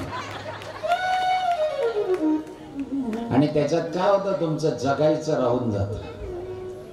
झिलो बाप, हा हसते रहो नाचते रहो हा माझा महामंत्र आहे. मी लोकांना हा मंत्र नाही दिला तू या देवाचं नाव घे, नाही, हसते रहो नाचते रहो. हसणं हे फार कोणालाही हसणं दिलेलं नाही 84 लक्ष योनीमध्ये, फक्त माणसाला दिलंय. कुठलाही प्राणी हसत नाही. बघा तुम्ही, गाय म्हैस कोणी हसलंय? माकड कधी हसलंय? फार झालं तर एखाद्या वेळेला बाया संतापात बोलतात, आमचा बैल हसत नाही, म्हणजे कोणी हसत नाही. 84 लक्ष योनीमध्ये हास्य फक्त माणसाला दिलंय, हात फक्त माणसाला दिले आहेत, वाणी फक्त माणसाला दिली आहे, भावना फक्त माणसाला दिली आहे. मग उपयोग करून घ्या ना. अनमोल ठेवा दिलाय म्हणून तर माणसाला विशेष महत्व आहे, बाकी कोणाला नाही शोध. म्हणजे अनमोल दिया आहे भगवान. ज्या वेळेला माता भगवतीची प्रार्थना केली श्रोतेजनो, आणि आई भगवती प्रसन्न झाली, विचारलं दक्ष प्रजापतीला की तुला काय पाहिजे, तेव्हा दक्षाने मागणी काय केली? आई, हे जगदंबा, हे दुर्गा, तू माझ्या उदरी जन्माला यावं माझी मुलगी म्हणून, एवढंच. आणि त्याच्यासाठी तू इतकी तपश्चर्या म्हणे? नाही, पुढे ऐक, माझ्या उदरी जन्माला यावं माझी मुलगी म्हणून, आणि तुझं लग्न शंकराशी व्हावं आणि शंकर माझा जावाई व्हावा ही माझी इच्छा आहे. काय शिवपुराणाची मागणी आहे श्रोतेजनो दक्ष प्रजापतीची, की भगवान शिव माझा जावाई झाला पाहिजे. उमा म्हणाली, आपली दुर्गा म्हणाली की मी प्रसन्न आहे, मी तुला वर देते, पण एक अट आहे माझी. आणि आता कसली अट आहे? तुझ्याकडून जर माझा यत्किंचितही अपमान झाला तर मी स्वतःचा देहाला संपवून टाकेन, मी तुझी राहणार नाही. आता सांभाळायचं तुला आहे, अपमान होता कामा नये. हे मान अपमान या ज्या गोष्टी आहेत ना, फार अनुभवाच्या गोष्टी आहेत. नीट लक्ष. तुम्हाला एक वाक्य माहित असेल, अतिपरिचयात अवज्ञा मान राहत नाही. मान आणि अपमान या गोष्टींवर स्पेशल कथा करता येईल. अतिपरिचय ज्या ठिकाणी झाला, आपलं येणं जाणं ज्या ठिकाणी वाढलं, तिथे आपला मान हळूहळू हळू कमी होत जातो. अतिपरिचयात अवज्ञा मान राहत नाही. आम्हाला तर नेहमीचा अनुभव आहे. पण कदाचित केव्हा मला वेळ मिळाला तर मी बोलेन की माझी एक कथा पण झालेली आहे मान या विषयावर, की हे मान अपमान 7 दिवस प्रवचन केलं होतं याच्यावर. हे मान अपमान काय भानगड आहे. आपल्याला जर परमार्थामध्ये परिपक्व व्हायचं असेल तर एक लक्ष द्या, जिथे आपला अपमान होत असेल, ज्या गोष्टीमुळे आपल्याला अपमान झाला असं वाटत असेल, त्या गोष्टीला हसत हसत स्वीकारून पुन्हा त्या व्यक्ती पुढे प्रेमाने हजर होण्याचं स्वीकार. परमार्थ पक्का होऊन जाईल. शेवटी उसको स्वीकारो. अपमान करणाऱ्याला स्वीकारा. श्रोते त्याला स्वीकारा. विचार करा, माझी परीक्षा करण्यासाठी मी जो सत्संग ऐकतोय, मी जी कथा ऐकतोय, माझ्यातला भाव जागृती होते, याची परीक्षा पाहण्यासाठी मधून मधून भगवान मला कुठेतरी अपमानित करण्याचा प्रयत्न करतात आणि आपली परीक्षा पाहतात की तुझी भक्ती खरी आहे की नाही. त्यावेळेला जर तुमच्या मनात क्रोध जागृत झाला, त्या व्यक्तीबद्दल द्वेष जागृत झाला आणि त्या अपमानाचा बदला घेण्याची ईर्ष्या निर्माण झाली, तर समजायचं अजून मी परमार्थात बराच कच्चा आहे. अजून मला परिपक्व होण्याची विनंती आहे. एकनाथ महाराजांच्या अंगावर 108 वेळा थुंकी टाकणाऱ्याला सुद्धा बाबा म्हणतात, तुझ्या कृपेने मला गोदावरीची स्नानं घडली. हे चरित्र ऐकताना मला बरं वाटतं ना. मग एखाद्या वेळेला एक थुंकी टाकणाऱ्याचा समोर जाऊन तर बघा बरं, आपल्याला एकनाथ होता येतं का. अपमान माणसाला परिपक्व करतो, असुविधा माणसाला परिपक्व करते. म्हणून तक्रार नाही, तिला स्वीकार करा. उसको स्वीकारो. सत्संगामध्ये तुम्ही सत्संग करत असाल, ग्रंथ वाचन करत असाल, तुम्ही जपसाधना करत असाल, तर माझी हात जोडून विनंती आहे, अपमानाला हसत हसत स्वीकार. उसको पास में बुलाओ. हा, अशी किती लोक भेटतात आम्हाला आमच्या जीवनामध्ये. माझ्या 33 वर्षाच्या फिरस्तीमध्ये असे किती भेटले. सगळ्यांना स्वीकारलं, कोणाला बाहेर नाही केलं. दरवाजे उघडे आहेत माझे. उसको स्वीकारो. कसला मान आणि कसला अपमान. समक्षौत्रेच मित्रेच तथा मानापमानयो शीतोष्ण सुख दुःखेषु समसंग विवर्जिता. 12वा अध्याय 18वा श्लोक भगवद्गीता. उसको स्वीकारो. त्याला आपलं म्हणा. ज्या वेळेला सती म्हणते, दुर्गा माता म्हणते, मी जन्माला येईन पण माझा किंचितही अपमान झाला, मी स्वतःला तिथे संपवून टाकेल. दक्ष म्हणतो काही कारणच नाही तुझा अपमान करण्याचं, पण याला माहिती नाही विधिलिखित काय आहे. न जान्यो जानकी नाथे सवारे शूट हवानोच. पुढच्या क्षणाला आपल्या प्रारब्धात काय लिहिलंय हे आपल्याला माहिती नाही. म्हणून वर्तमान क्षण माणसाने नेहमी पवित्र आणि आनंदात घालवावा. तेवढंच आपलं जीवन आहे असं समजायचं. भविष्याची चिंता करत बसू नका आणि भूतकाळाचं स्मरण कराल तर पश्चात्तापाशिवाय दुसरं काहीही पदरी पडणार नाही. बीत गई सो बीत गई, तकदीर का शिकवा कौन करे, जो तीर कमान से निकल गया उस तीर का पीछा कौन करे. हो गया सो गया, जन वर्तमान मस्त. एक माणूस अंगणात बसून, त्याच्या अंगणात बसून आपण उडदाची डाळ बनवतो ना, मसाल्याची आमटी म्हणतो आपण त्याला. इकडे काय म्हणता तुम्ही? हा, बुट. आमच्याकडे पायात घालतात त्याला बुट म्हणतात. असेल, तुम्ही समजले ना. झालं. त्या व्यक्तीने ती उडदाची डाळ वाटीत घेतली, अंगणात बसला आणि त्याच्यात ग्लुकोज बिस्किट खात होता त्या डाळ मध्ये. एकाने विचारलं हे काय करतो, तुझं काय गेलं? गुजरातीમાં કહેવાય છે અડદની દાળમાં બિસ્કિટ ખાવું એમાં તારા બાનું શું જાય? અરે એની બાને બેવ એક તો થાય. जे कधी भेटणार नव्हते ते एकत्रता आले की उडदाचं डाळ आणि ग्लुकोजचं बिस्किट आयुष्यात एकत्र आले नसते, माझ्या मूर्खपणामुळे एकत्र आले. याला वर्तमानात जगणं म्हणतात. श्रोतेजनो, समाज एकत्र करायचं शिका. थोडा अपमान झाला तरी चालेल. आनंद या जीवनाचा सुगंधा परी दरवळावा. आनंद या जीवनाचा सुगंधा परी दरवळावा. काव्यातला सूर जैसा ओठातूनी ओघळावा. काव्यातला सूर जैसा ओठातूनी ओघळावा. आनंद या जीवनाचा सुगंधा परी दळवळावा.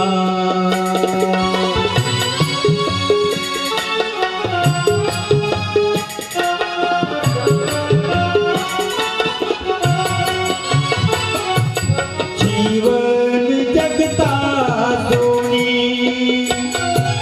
सुख दुःख प्रतिसाद द्यावा. जीवन जगता सोनी सुख दुःख प्रतिसाद द्यावा. हसता हसता परंतु गतकाळही आठवावा.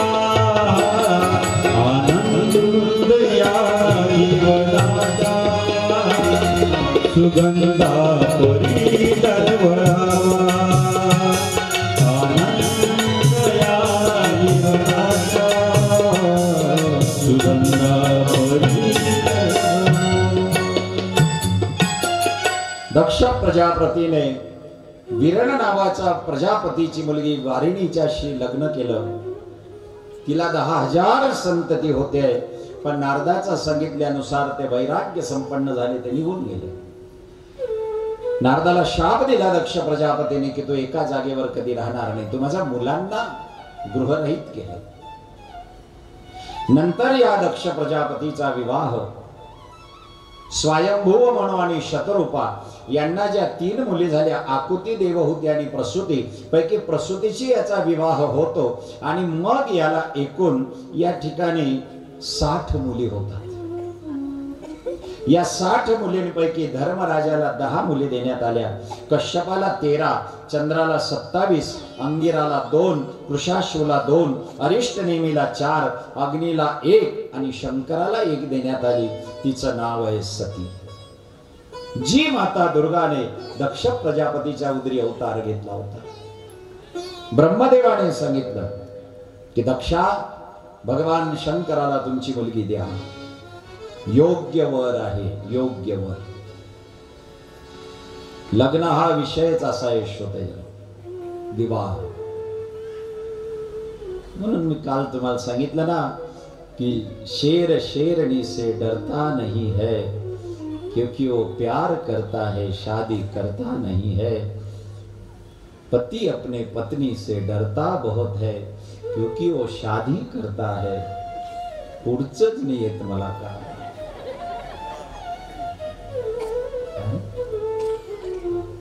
लग्न विषय, marriage is a turning point of life. विवाह, वी म्हणजे विचार, वा म्हणजे वागणूक, ह म्हणजे हक्क. एकमेकांचा विचार एकमेकाला आवडला पाहिजे, एकमेकांची वागणूक एकमेकाला आवडली पाहिजे आणि एकमेकांचा हक्क एकमेकावर परिपूर्ण पाहिजे. विचार, वागणूक आणि हक्क याचं एकत्रीकरण म्हणजे विवाह. पत्रिकेवर आपण लिहून मोकळे होतो विवाह, पण विवाहाची खरी व्याख्या ही आहे की तुझे विचार आणि माझे विचार. म्हणून साखरपुडा झाल्यावर गाणे म्हणताना, तुझ्या गळा माझ्या गळा गुंफू मोत्याचा. मोत्याचा माळा म्हणजे मोत्या नावाचा जो कुत्रा आहे त्याच्या गळ्यात जो पट्टा आहे, जाऊ द्या, तुझ्या गळा माझ्या गळा, हे शेवटपर्यंत प्रेम टिकलं पाहिजे. मग म्हातारपणी शरीर सुख संपून जातं, मग दोघांची फक्त काळजी शिल्लक राहते. मग ती याला विचारते, ही त्याला विचारते, ती विचारते तुम्ही बीपीची गोळी घेतली का, ही विचारते डायबिटीसची घेतली का. मग माझ्या गोळ्या तुझ्या गोळ्या, है ना, हे म्हातारपणाचं सुख. लग्न लागलंय, भगवान शिव आणि सती खूप आनंदाने प्रपंच करतायत. श्रोतेजनो, होतं काही नाही शंकराकडे, पण पती पत्नींचा विश्वास एक आधार आहे. पती आणि पत्नी या दोघांमध्ये फक्त एकच, पत्नीने पतीला आदर द्यावा आणि पतीने पत्नीला प्रेम द्यावं. पतीला गरज कसली, आदर पाहिजे. चार लोकांपुढे आपल्या पतीचा आपल्या तोंडून अपमान होता कामा नये. नंतर तुम्हाला काय बोलायचं ते बोलून घ्या, पण कोणी पाहुणे आले असतील, कोणी आला असेल, तेव्हा भांडायचं. भांडण किचन मध्ये झालं आणि एवढ्यात बेल वाजली, पाहुणे आले, लगेच दोघ जण अगदी व्यवस्थित तयारी करून या बसा. मग नवरा पाणी आण ग, पाणी आण ग असं म्हटल्याबरोबर तिचे डोळे असे होतात की स्वरात बदल पडतो. आणते तेवढ्यात पाहुण्या समजतो 10 मिनिटापूर्वीच झालेलं दिसत. आता हे त्याच्या लक्षात कसं येतं, कारण या पुस्तकाचा लेखक तोच असतो, घरी त्याचं तेच असते. त्या आणते म्हणण्यात सुद्धा स्वर असा जाड निघतो थोडा. आणते मग ते पाण्याचा ग्लास पाहुण्याला. पती एक गोष्ट ट्राय करून पाहतो, तिच्याकडे पाणी मागून पाहतो, मलाही दे ग. बायको देण्याच्या आधी इतक्यात प्यालात ना, काय प्यालात ते त्यांनाच माहिती आहे दोघांना. विष प्यालात का पाणी प्यालात, याला कोडवड म्हणतात. पाहुण्यांसमोर म्हणतात पण कळू देत नाही. मग चहा होत, सगळं चहा ठेवला जातो. सगळ्यांच्या घरात आहे. तुम्ही सांगाल महाराज आमच्या घरात होतं, तुम्हाला कसं माहिती. हे सगळं करूनच मी कथेला येतो.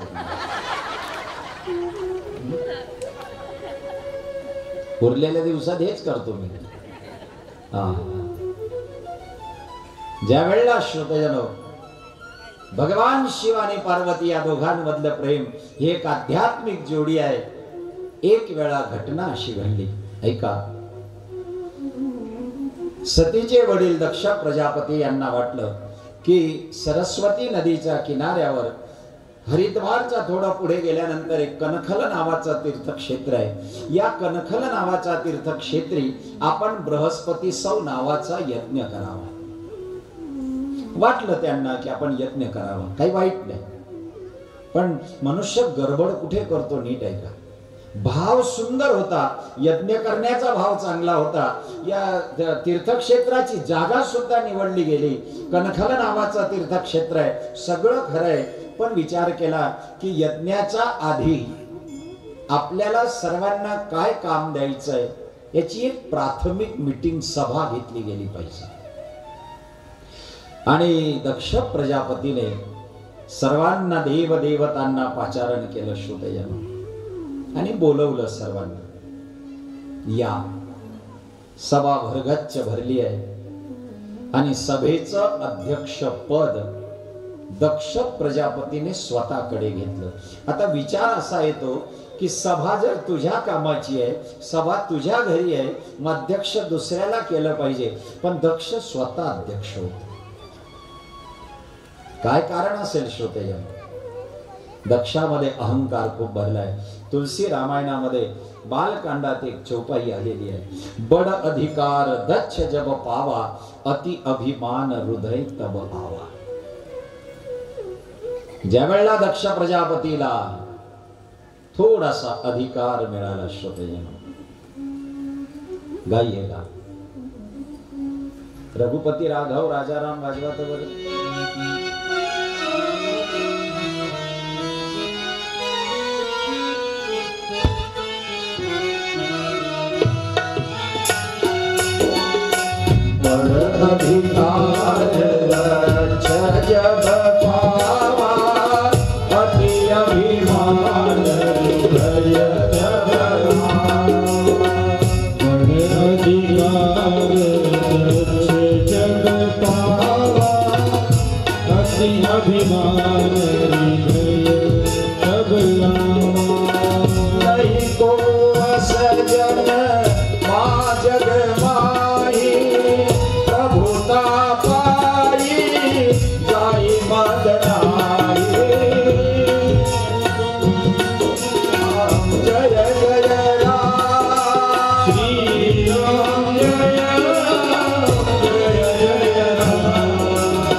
कटाक्ष जब पावा. जेव्हा एखाद्याला मोठा अधिकार येतो श्रोतेनो, मी म्हणत नाही तुलसी रामायणामध्ये चोपाई आली आहे, नाही को असं जन्मा जग, या जगामध्ये असा कोणी जन्माला आला नाही ज्याला वरचं पद मिळालं आणि त्याला अभिमान आला नाही. येतो येतो आणि येतो. हा, घरात नुसती सुनबाई येऊन जाऊ द्या आणि हिचं पद वाढू द्या, हिला सासू होऊ द्या, तरी सुद्धा वागण्यात, बोलण्यात, राहण्यात, कामांचा त्याग करण्यात, सोप्यावर बसण्यात स्टाईल बदलून जाते. सुनबाई नसते तेव्हा सोप्यावर बाया 2 मिनिटापेक्षा जास्त बसत नाही, तेवढ्यात आठवण येते एखाद्या कामाची. लसण तरी खुडतील, कोथिंबीर तरी तयार करतील, पिठाला तरी काही ना काहीतरी त्यांच्या कामाचे. पण एकदा सुनबाई आली की असं टेकून बसतात. समोर टीव्हीवर सिनेमा चालू असतो, सध्या ती काय करते, सोप्यावर बसते काय करते. हा, सिनेमा आहे ना सध्या, ती आहे ना, आहे ना. अधिकार तुलसी रामायणात दिलंय, ज्याला अधिकार म्हणून एखादं पद, एखादी नोकरी, काही येऊ द्या तुम्ही, माणसाला अभिमान आल्याशिवाय राहत नाही. कोणी असा जन्माला आला नाही तुलसी, म्हणून कोणी असं म्हणायचंच नाही की माझ्यात अहंकार नाही, माझ्यात अभिमान नाही. तुलसी रामायण स्पष्ट सांगतंय असा कोण जन्माला आला ज्याला पद मिळाल्यावर अभिमान येणार नाही. दक्ष आलाय सभेमध्ये, सगळ्यांनी उठून नमस्कार केला. दक्ष प्रजापती आजूबाजूला पाहतोय, हात जोडतोय आणि दक्षाचं लक्ष गेलं भगवान शंकराकडे. भगवान शिव शांत बसले होते, निवांत. सासरे आले, अध्यक्ष आले, उठले नाहीत, अर्धोन्मिलित दृष्टी आहे आणि भगवान शंकराच्या तोंडातून श्रीराम जय राम जय जय राम नामस्मरण चालले. राम नाम शिव सुमिरण लागे. भगवान शिवाने राम नामाचं चिंतन केलं. शिवाचा आवडता मंत्र आहे राम राम राम. राम भद्राचार्य तुम्हाला माहिती असतील, दोघेही डोळ्याने आंधळे आहेत. राम भद्राचार्य दिवसभरामध्ये 2 लाख वेळा राम राम बोलले, म्हणजे जप केल्याशिवाय त्यांची विधी सुरू होत नाही. किती? 2 लाख रोज. तेजस्विता किती आहे, नाम जपाची ताकद खूप मोठी आहे श्रोते. श्री राम जय राम भजन करी महादेवा, भजन करी महादेवा.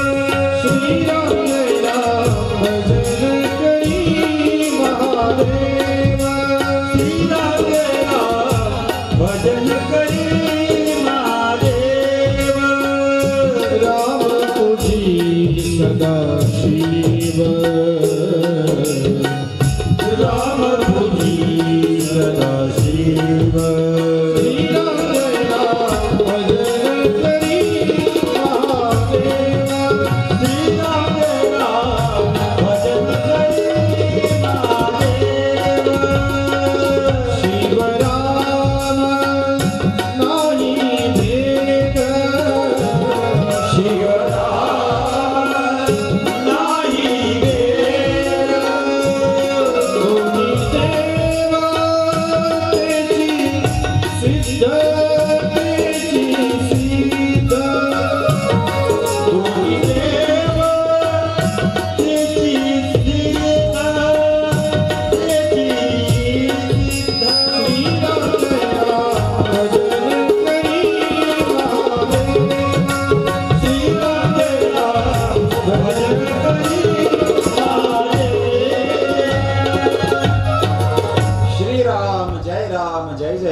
भगवान शिवाचं स्मरण चाललंय आणि दक्षाला वाटलं माझ्या जावयाने माझा अपमान केला.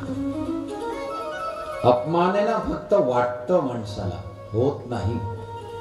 एक भाव आहे.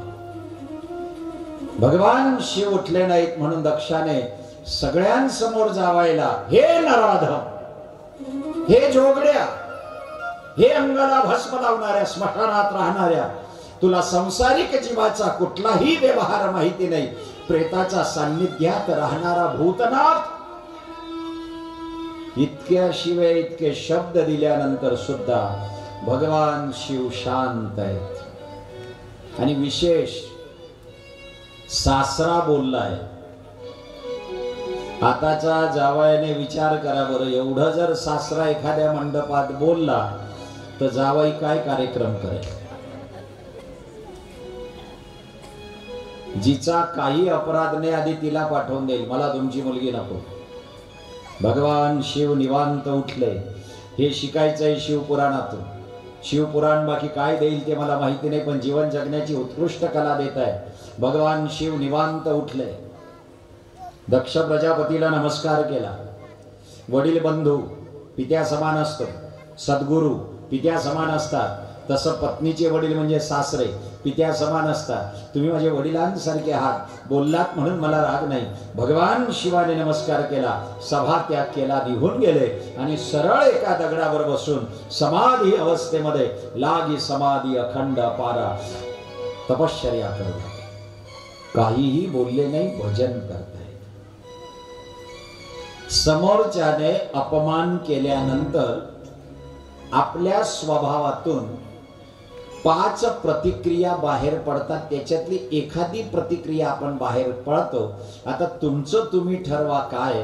शास्त्र असं म्हणतंय की अपमान झालेल्या माणसाचा आतून या 5 पैकी एखादी क्रिया बाहेर पडते. त्या क्रियेचं नाव लिहून घ्या आणि मग जेव्हा तुम्हाला वाटेल तेव्हा अभ्यास करा की माझ्यातून काय बाहेर पडतंय. पहिली, एखाद्याने आपला अपमान केला तर आपली पहिली प्रतिक्रियेचं नाव लिहा, मरण. मरण या शब्दाचा अर्थ आहे की अपमानित झालेला माणूस आत्महत्या करायला जातो. हे त्याच्यामधून बाहेर पडतं. ती आपल्या बुद्धीची अपरिपक्व अवस्था आहे. अपमान वाटला, थोडं मनाला लागून गेलं थोडं, तर त्याला वाटतं की बस मी मरावं. श्रीमद भागवतामध्ये याचं उदाहरण आहे आत्मदेव. जेव्हा धुंदुनीने अपमान केला आपल्या पतीचा, तेव्हा आत्मदेव आत्महत्या करण्यासाठी तुंगभद्रा नदीच्या किनारी जातो. ही भागवत महात्म्यातली कथा आहे पद्मपुराणांतर्गत. पहिला भाव येतो श्रोते. अपमान ज्याला पचवला जात नाही तो आत्महत्येकडे जातो. त्या भावाचं नाव आहे मरण भाव. सावधान म्हणून सत्संग ऐका.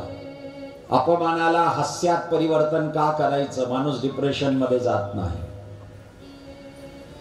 आणि तुमचं मन जर दुसऱ्याच्या शब्दावर चालत असेल तर अजून तुमचं मन तुमचं नाही, तुम्ही पराधीन आहात. स्वतंत्र राहा.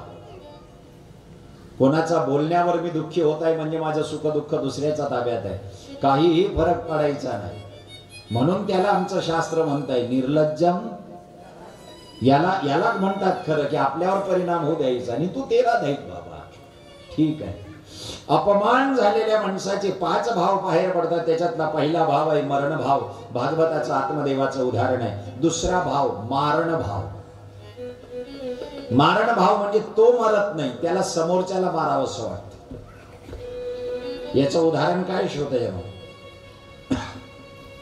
अश्वस्थाम्याचा अपमान झाल्यानंतर त्याच्या डोक्यावरचा मणी भीमाने काढून घेतल्यानंतर अश्वस्थाम्याने द्रौपदीचा सगळ्या मुलांचा मी नाश करेन, नव्हे तर उत्तरेचा गर्भामध्ये वाढणारा आपला परीक्षिती याला सुद्धा ब्रह्मास्त्राने संपवण्याचा प्रयत्न केला. अश्वस्थाम्याचा अपमानातून निघालेला भाव मारण भाव. एक आहे मरण भाव, एक आहे मारण भाव. तो दुसऱ्याला मारतो. हाही वाईट भाव आहे. तिसरा भाव शाप भाव. जर आपला कोणी अपमान केला ना तर आपण त्याला वाईट बोलतो, शाप. होता ना काही वेळा एखाद्या बाईने एखाद्या बाईचा अपमान केला आणि ती निघून गेली बोलून, तर ही बाई तिथल्या तिथे बोट मोडते. तिचं कल्याण नाही होणार. तिच्या ना पुरणपोळ्या फाटतील, लोणचं खराब होईल.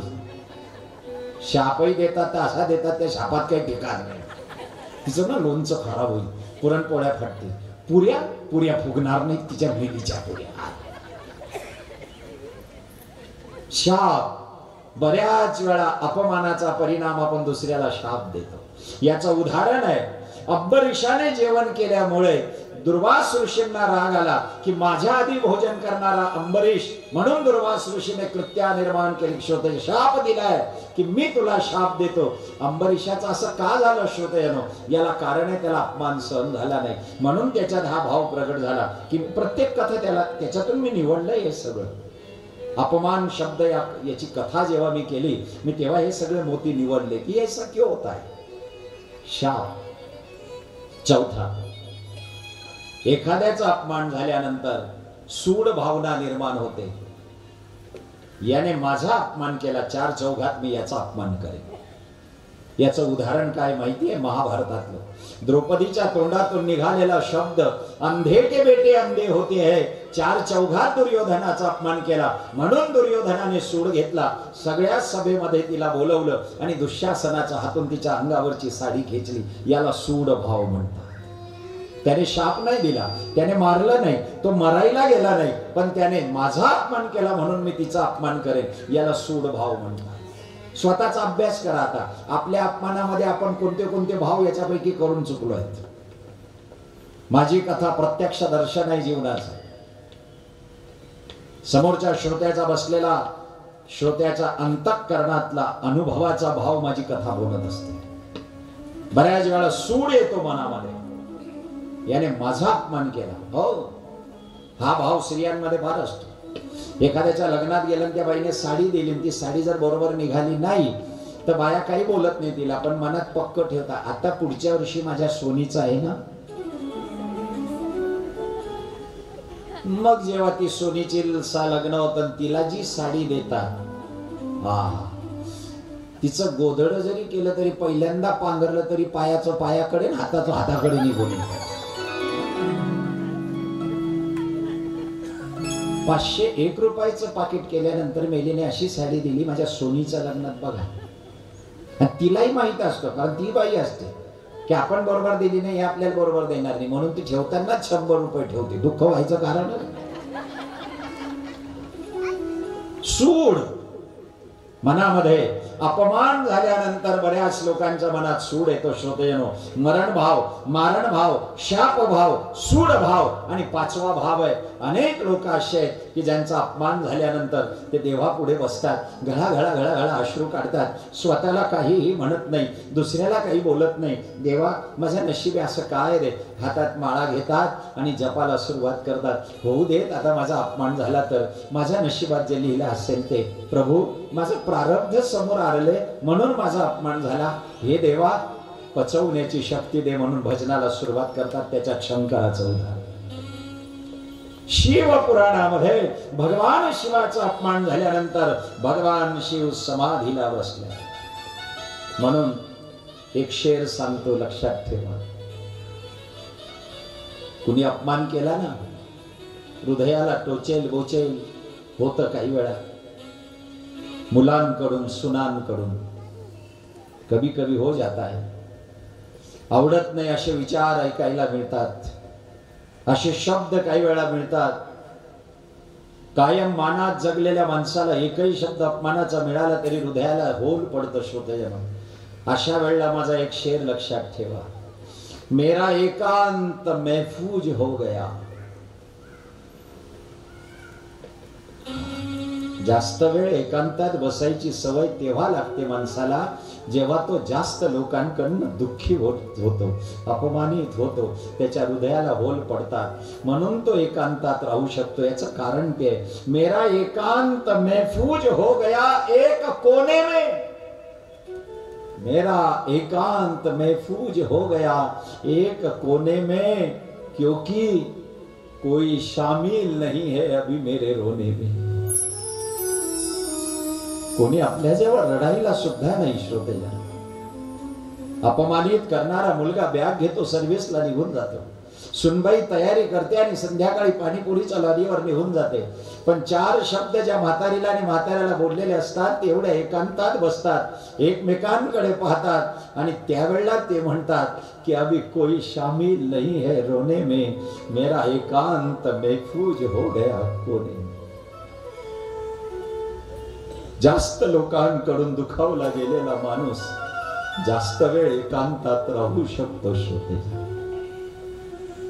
लोकांना आश्चर्य वाटतं कि हा एकटा दरवाजा बंद करून कसा राहू शकतो, पण जो महफिल में लोगों को हंसाते हैं, जरा एकांत में आके देखना वो कितना रोते हैं.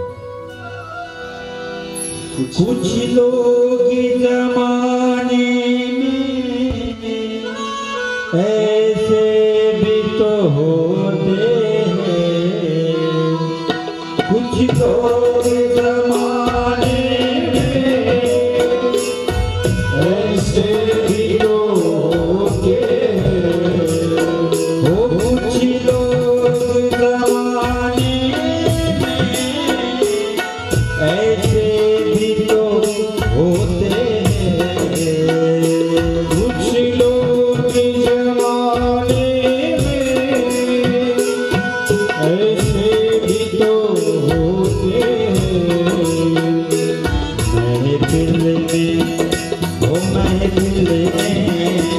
महफिल में तो हंसते हैं, तन्हाई में रोते हैं. महफिल में तो हंसते हैं, महफिल में तो रोते हैं. किस बात करो ना है, किस बात पे रोते हैं.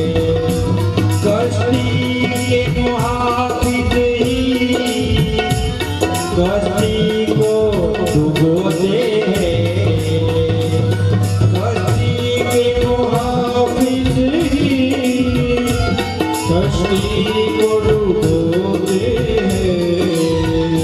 किस बात का रोना है, किस बात पे रोते हैं, किस बात का रोना है, किस बात पे रोते हैं. किस बात का रोना है और किस बात पे रोते हैं. माझ्या व्यासपीठाच्या दृष्टीने मी तुम्हाला सांगतो, नोकरी झाली, रिटायरमेंट झाली आणि सरकार जी पेन्शन देते ना, हे पेन्शन तुम्ही माना का नका मानू. माझे विचार अनुभवाने समजले असतील तर टाळी वाजून माझ्या विचाराचं स्वागत करा श्रोते. तुम्ही माना की नका मानू, पण पेन्शन म्हणजे अधिक घरातल्या घरात इब्रत जाऊ नये म्हणून आपल्या इज्जतीचं कवर आहे, लक्षात ठेवा. जर पेन्शन नावाचं कव्हर राहिलं नसतं तर आपल्या लेकरांनी आपली त्याच्यापेक्षा जास्त इज्जत घेतली असती. कमीत कमी या पेन्शन नावाच्या कव्हरमुळे इब्रत मध्ये टिकून राहते. म्हणून धन्यवाद माना ज्यांनी, ज्या सरकारने पेन्शन चालू केली असेल की म्हातारपणी जाणाऱ्या इज्जतीला सांभाळण्याची एक वाटका तो तयार करून दिला आणि त्या दिव्यात आमची इज्जत सांभाळून राहते. ज्यांना पेन्शन नाही त्यांना विचारून पहा, मन मारून जगावं लागतं की नाही. किस बात पे रोना है, किस बात पे बिल्कुल सत्यता है. अपमानित जाए भी तो जाए कहा, बाहेर निघावं तर काम होत नाही. पाहुणे म्हणून कोणाकडे जावं तर 2 दिवसापेक्षा कोणी जास्त ठेवत नाही. पुन्हा त्याच घरामध्ये डोकं घालायचं आहे म्हणून सगळ्या गोष्टींना स्वीकारायचं, निवांत बसायचं. आणि फोनवर जर कोणी विचारलं कसं चाललंय तर गळ्यापासून वरच्या वर हसून म्हणायचं मस्त चाललंय. याला म्हातारपण म्हणतात. प्रभूनी अनुभविला संसार, प्रभूनी अनुभविला संसार, प्रभूनी अनुभविला संसार, प्रभूनी अनुभविला संसार. सुख दुःखाच्या जिथे चालितो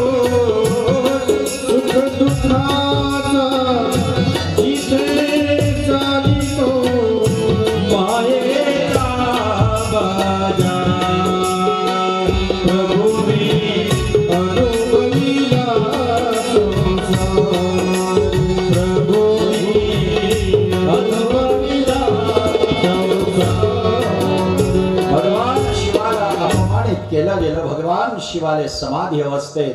पण जेव्हा गंधर्वांची विमानं जाऊ लागली तेव्हा सतीने विचारलं नारदाला, ही विमानं कुठे चालली?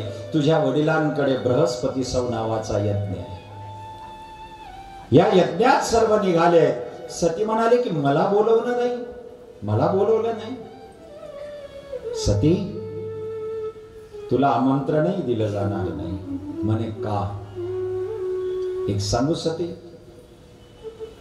भगवान शिवाला बोलवू नये, शिवाचा मंत्र म्हणू नये. तुझ्या वडिलांनी ब्राह्मणांना ताकीद केली आहे, तुला आमंत्रण येणार नाही. सतीला दुःख झालं, श्रोतेजन बोलवलं नाही याचं नाही, पण माहेरचं आमंत्रण नाही. एक लक्षण आहे.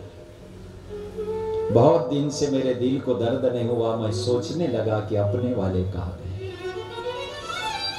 परके लोक आपल्याला दुःख देत नाही, ज्यांना आपण अति जवळ केलेलं असतं तेच आपल्याला दुःखी करतात.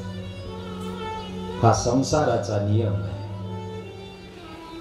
जिसको ज्यादा पास करेंगे वही दुखी करेंगे. म्हणून आहे ना, असं बोलू नये, पण अनुभवातून सांगतो की थोडं अंतरच ठेवलं पाहिजे, थोडं अंतर. भगवान शंकराची पुराण कथा सांगतोय म्हणून माझा विचार, शंकराच्या गळ्यामध्ये बघा तुम्ही साप आहे, साप. बस तेवढ्या मूर्तीकडे पाहून एवढंच समजायचं.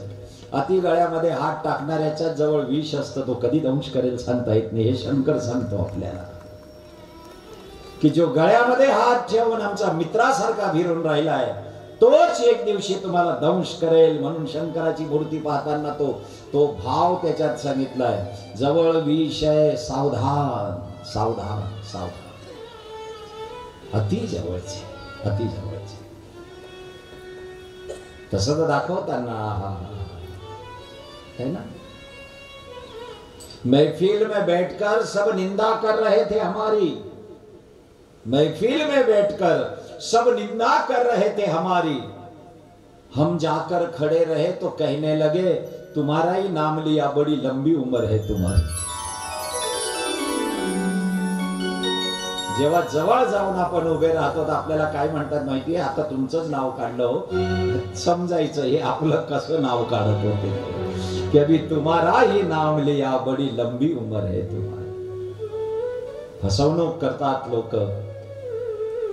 हे मला वाचून नाही शिकायला मिळालं, श्रोतेजन, अनुभवातून शिकायला मिळालं. 34 वर्षाचा अनुभव. म्हणून खूप सावधान राहा, सावधान राहा. माझा परमात्मा माझी कधी फसवणूक करत नाही, त्याच्या सान्निध्यात राहा. म्हणून मेरा एकांत में पूज्य, रोने के लिए कोई नहीं. अनुभव सिद्ध गोष्ट आहे. सतीने सांगितलंय, मला माझ्या माहेरी बोलवलं नाही, याचं मला जाब विचारायचं आहे माझ्या वडिलांना. प्रभू मला जाऊ द्या. शंकर से कहती है पार्वती राणी, मला निघू द्या ना प्रभू. भगवान म्हणतात जाऊ नको. म्हणे मी का जायचं नाही?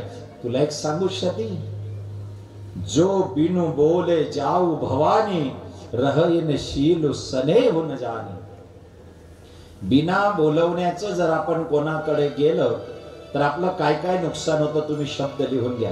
पहिलं नुकसान, आमंत्रण नसताना कोणाकडे गेलं तर आपला स्नेह राहत नाही, आपलं प्रेम राहत नाही. नंबर 2, आपला समय बर्बाद होतो, जाऊन काय उपयोग नाही. जाण्यासाठी जी संपत्ती लागते ती बर्बाद होते. स्नेह, समय आणि संपत्ती तिघांचं बर्बाद करणं म्हणजे बिना आमंत्रणाचं जाणं. आल्यावर फक्त पश्चाताप. गेलो पण त्यांचा काही बरोबर रिस्पॉन्स है ना, अहो ते बोलले नाहीत बरोबर. हे दुःख तुला कशामुळे प्राप्त झालं? तो बिना आमंत्रणाची गेली म्हणून. मान का पान भला और आदर की चादर भली. नुसते हळदी कुंकवाचं आमंत्रण आलं असेल ना तरी ती बाई आपल्याला रस्त्यात त्या घरात प्रवेश करतात. या या या या आला देशमुखबाई, देशपांडेबाई, पाटीलबाई, चौधरीबाई, जोशीबाई, कुलकर्णीबाई, सगळ्यांचं नाव घेऊन बोलते. तुम्ही बिना आमंत्रणाची जा. पहिलाच प्रश्न, काही काम होतं का? आम्ही आता बाहेरच निघणार होतो, तुम्ही आलात म्हणून थांबलो. तसं तर घाई आहे मला, कसं वाटतं गेल्यावर. म्हणून ही शिवकथा सांगते बिना मंत्रणाचं. तरी सती आपल्या पतीला काय शिकवते, यद्यपि मित्र प्रभू पितु गुरु नेहा, पण तरी मी तुम्हाला सांगते, मित्राकडे, गुरुकडे, वडिलांकडे या 3 लोकांकडे जायचं असेल तर आमंत्रणाची गरज नाही. भगवान शिव समजवतात, सती ऐक, ऐक सती, तुझा अपमान होईल. कारण शंकराला माहित होतं तू वर दिलाय, जर तुझ्या वडिलांनी तुझा अपमान केला तर तू जिवंत राहणार नाही असं सांगून आली आहे. सती देवी म्हणाली, प्रभू म्हणूनच मी जाते आहे, मला या देहाला संपवायचंय. म्हणे का? आठवतं प्रभू रामावतारामध्ये रामचंद्रांची परीक्षा पाहताना मी सीता बनून गेली होती, तेव्हा रामचंद्रांनी मला आई म्हणून हाक मारली. त्यावेळेला तुम्ही म्हणाला होतात की आता माझ्या रामाने तुला आई म्हटलंय म्हणून मी तुझ्या शरीराला स्पर्श करणार नाही, तुझं माझं नातं आता पती पत्नीचं राहणार नाही. जेव्हा दुसरं शरीर धारण करशील तेव्हा मी तुला पती म्हणून पत्नी म्हणून स्वीकारेन. प्रभू आता मला संधी आली आहे, मला स्वतःला संपवायचं आहे. मी पुढचा जन्म हिमालयाचा पोटी येईल, उमा म्हणून जन्माला येईल, मग तुम्ही मला स्वीकार करा. हे प्रभूच्या लग्नाचं कारण आहे श्रोते, की मला देह संपवू द्या आता, कारण तुम्हीच म्हटलंय की हा देह संपल्याशिवाय मी तुला स्वीकारणार नाही. जाऊ द्या ना प्रभू मला. आणि भवानी निघाली श्रोते जन. पीता भवन जब गई भवानी, भवन जब गई भवानी, दक्ष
यज्ञ मंडपाकडे निघाली आहे. दक्ष प्रजापती आणि या ठिकाणी यज्ञ कर्म करतायत. मंडप सुशोभित करण्यात आला.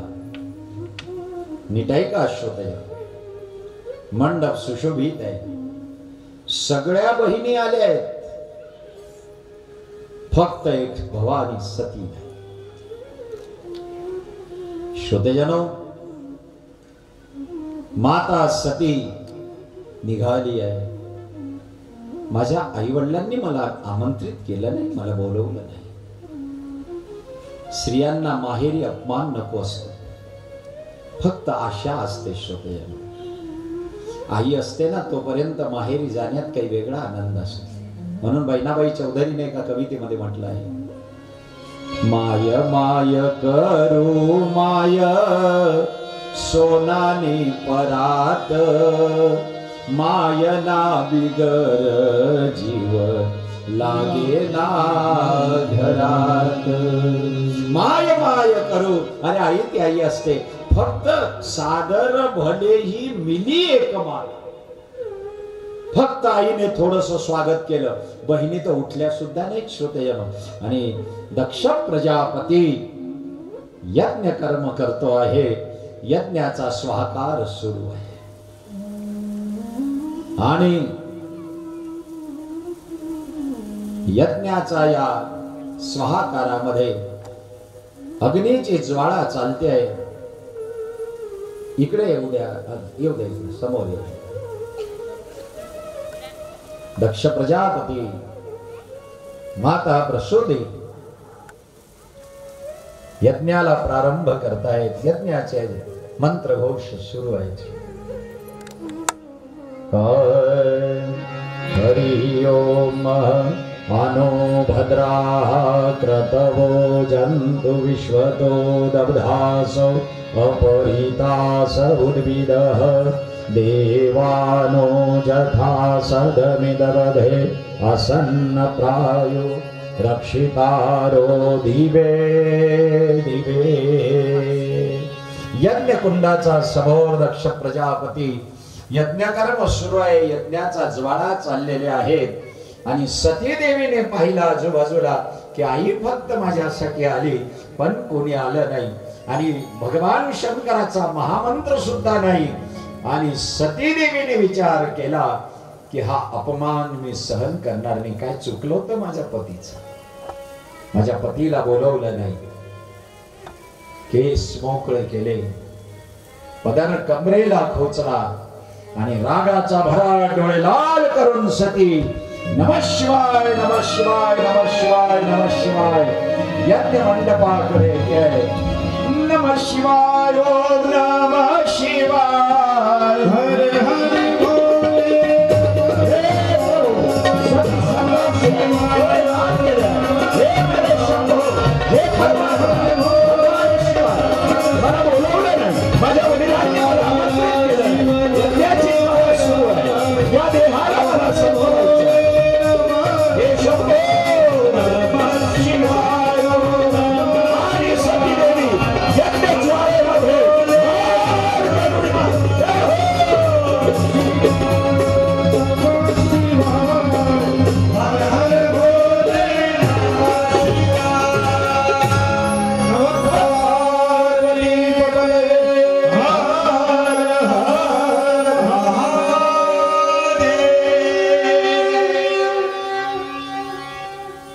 यज्ञकुंडात सतीने स्वतःला झोपून घेतलं.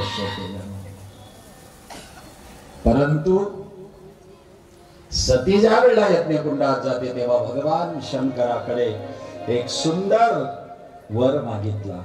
कुठला वर मागितला श्रोते? तुलसी रामायणामध्ये लिहिलेला आहे, हे प्रभू मला एवढाच वर द्या. काय म्हणाले? आणि सतीदेवीचे शब्द ज्या वेळेला सतीने भगवान शिवा सती मरत हरी सन बरू मागा आणि एकच वर मागितला मरताना, जन्म जन्म शिवपद अनुराग.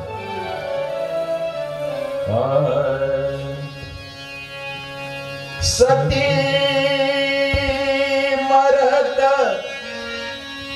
हरी सन बरू मागा, जन्म जन्म शिव पद अनुराग, जन्म जन्म शिव पद अनुराग, जन्म जन्म शिव पद अनुराग. भगवान शिवजी, मी तुमच्या जवळ एवढंच मागते की जन्म जन्म मला तुमची सेवा पाहिजे. 1000 वर्षपर्यंत कोकिला बनून फिरली श्रोते आणि हिमालयाच्या ठिकाणी जन्माला आली. तर हिमालयाच्या ठिकाणी मैनावतीच्या उदरी जन्माला आलेली सती ही उमा नावाने आली. तिने भगवान शंकराला मिळवण्यासाठी काय केलं याची सुंदर कथा आपल्याला बघायची आहे. पण घड्याळीचा काटा नाही म्हणतोय. उद्या वेळेवर उपस्थित राहा. झालेली सेवा भगवान शिवाच्या चरणी समर्पित करून कथेला विराम देऊया. सर्वेंद्र सुखिना सन्तु सर्वे सन्तु निरामया, सर्वे भद्राणि पश्यन्तु मा कश्चित् दुःखमाप्नुयात्. हरये नमः हरये नमः हरये नमः. मधुर मधुर नाम शिव नाम शिव, मधुर मधुर नाम शिव नाम शिव नाम.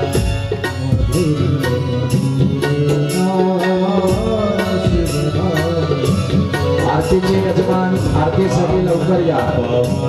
परिजय काका, सोनवणे काका, जोशी काका पुढच्या तयारीला लागा. संतोने गाया नाम संतोने गाया शिवनाम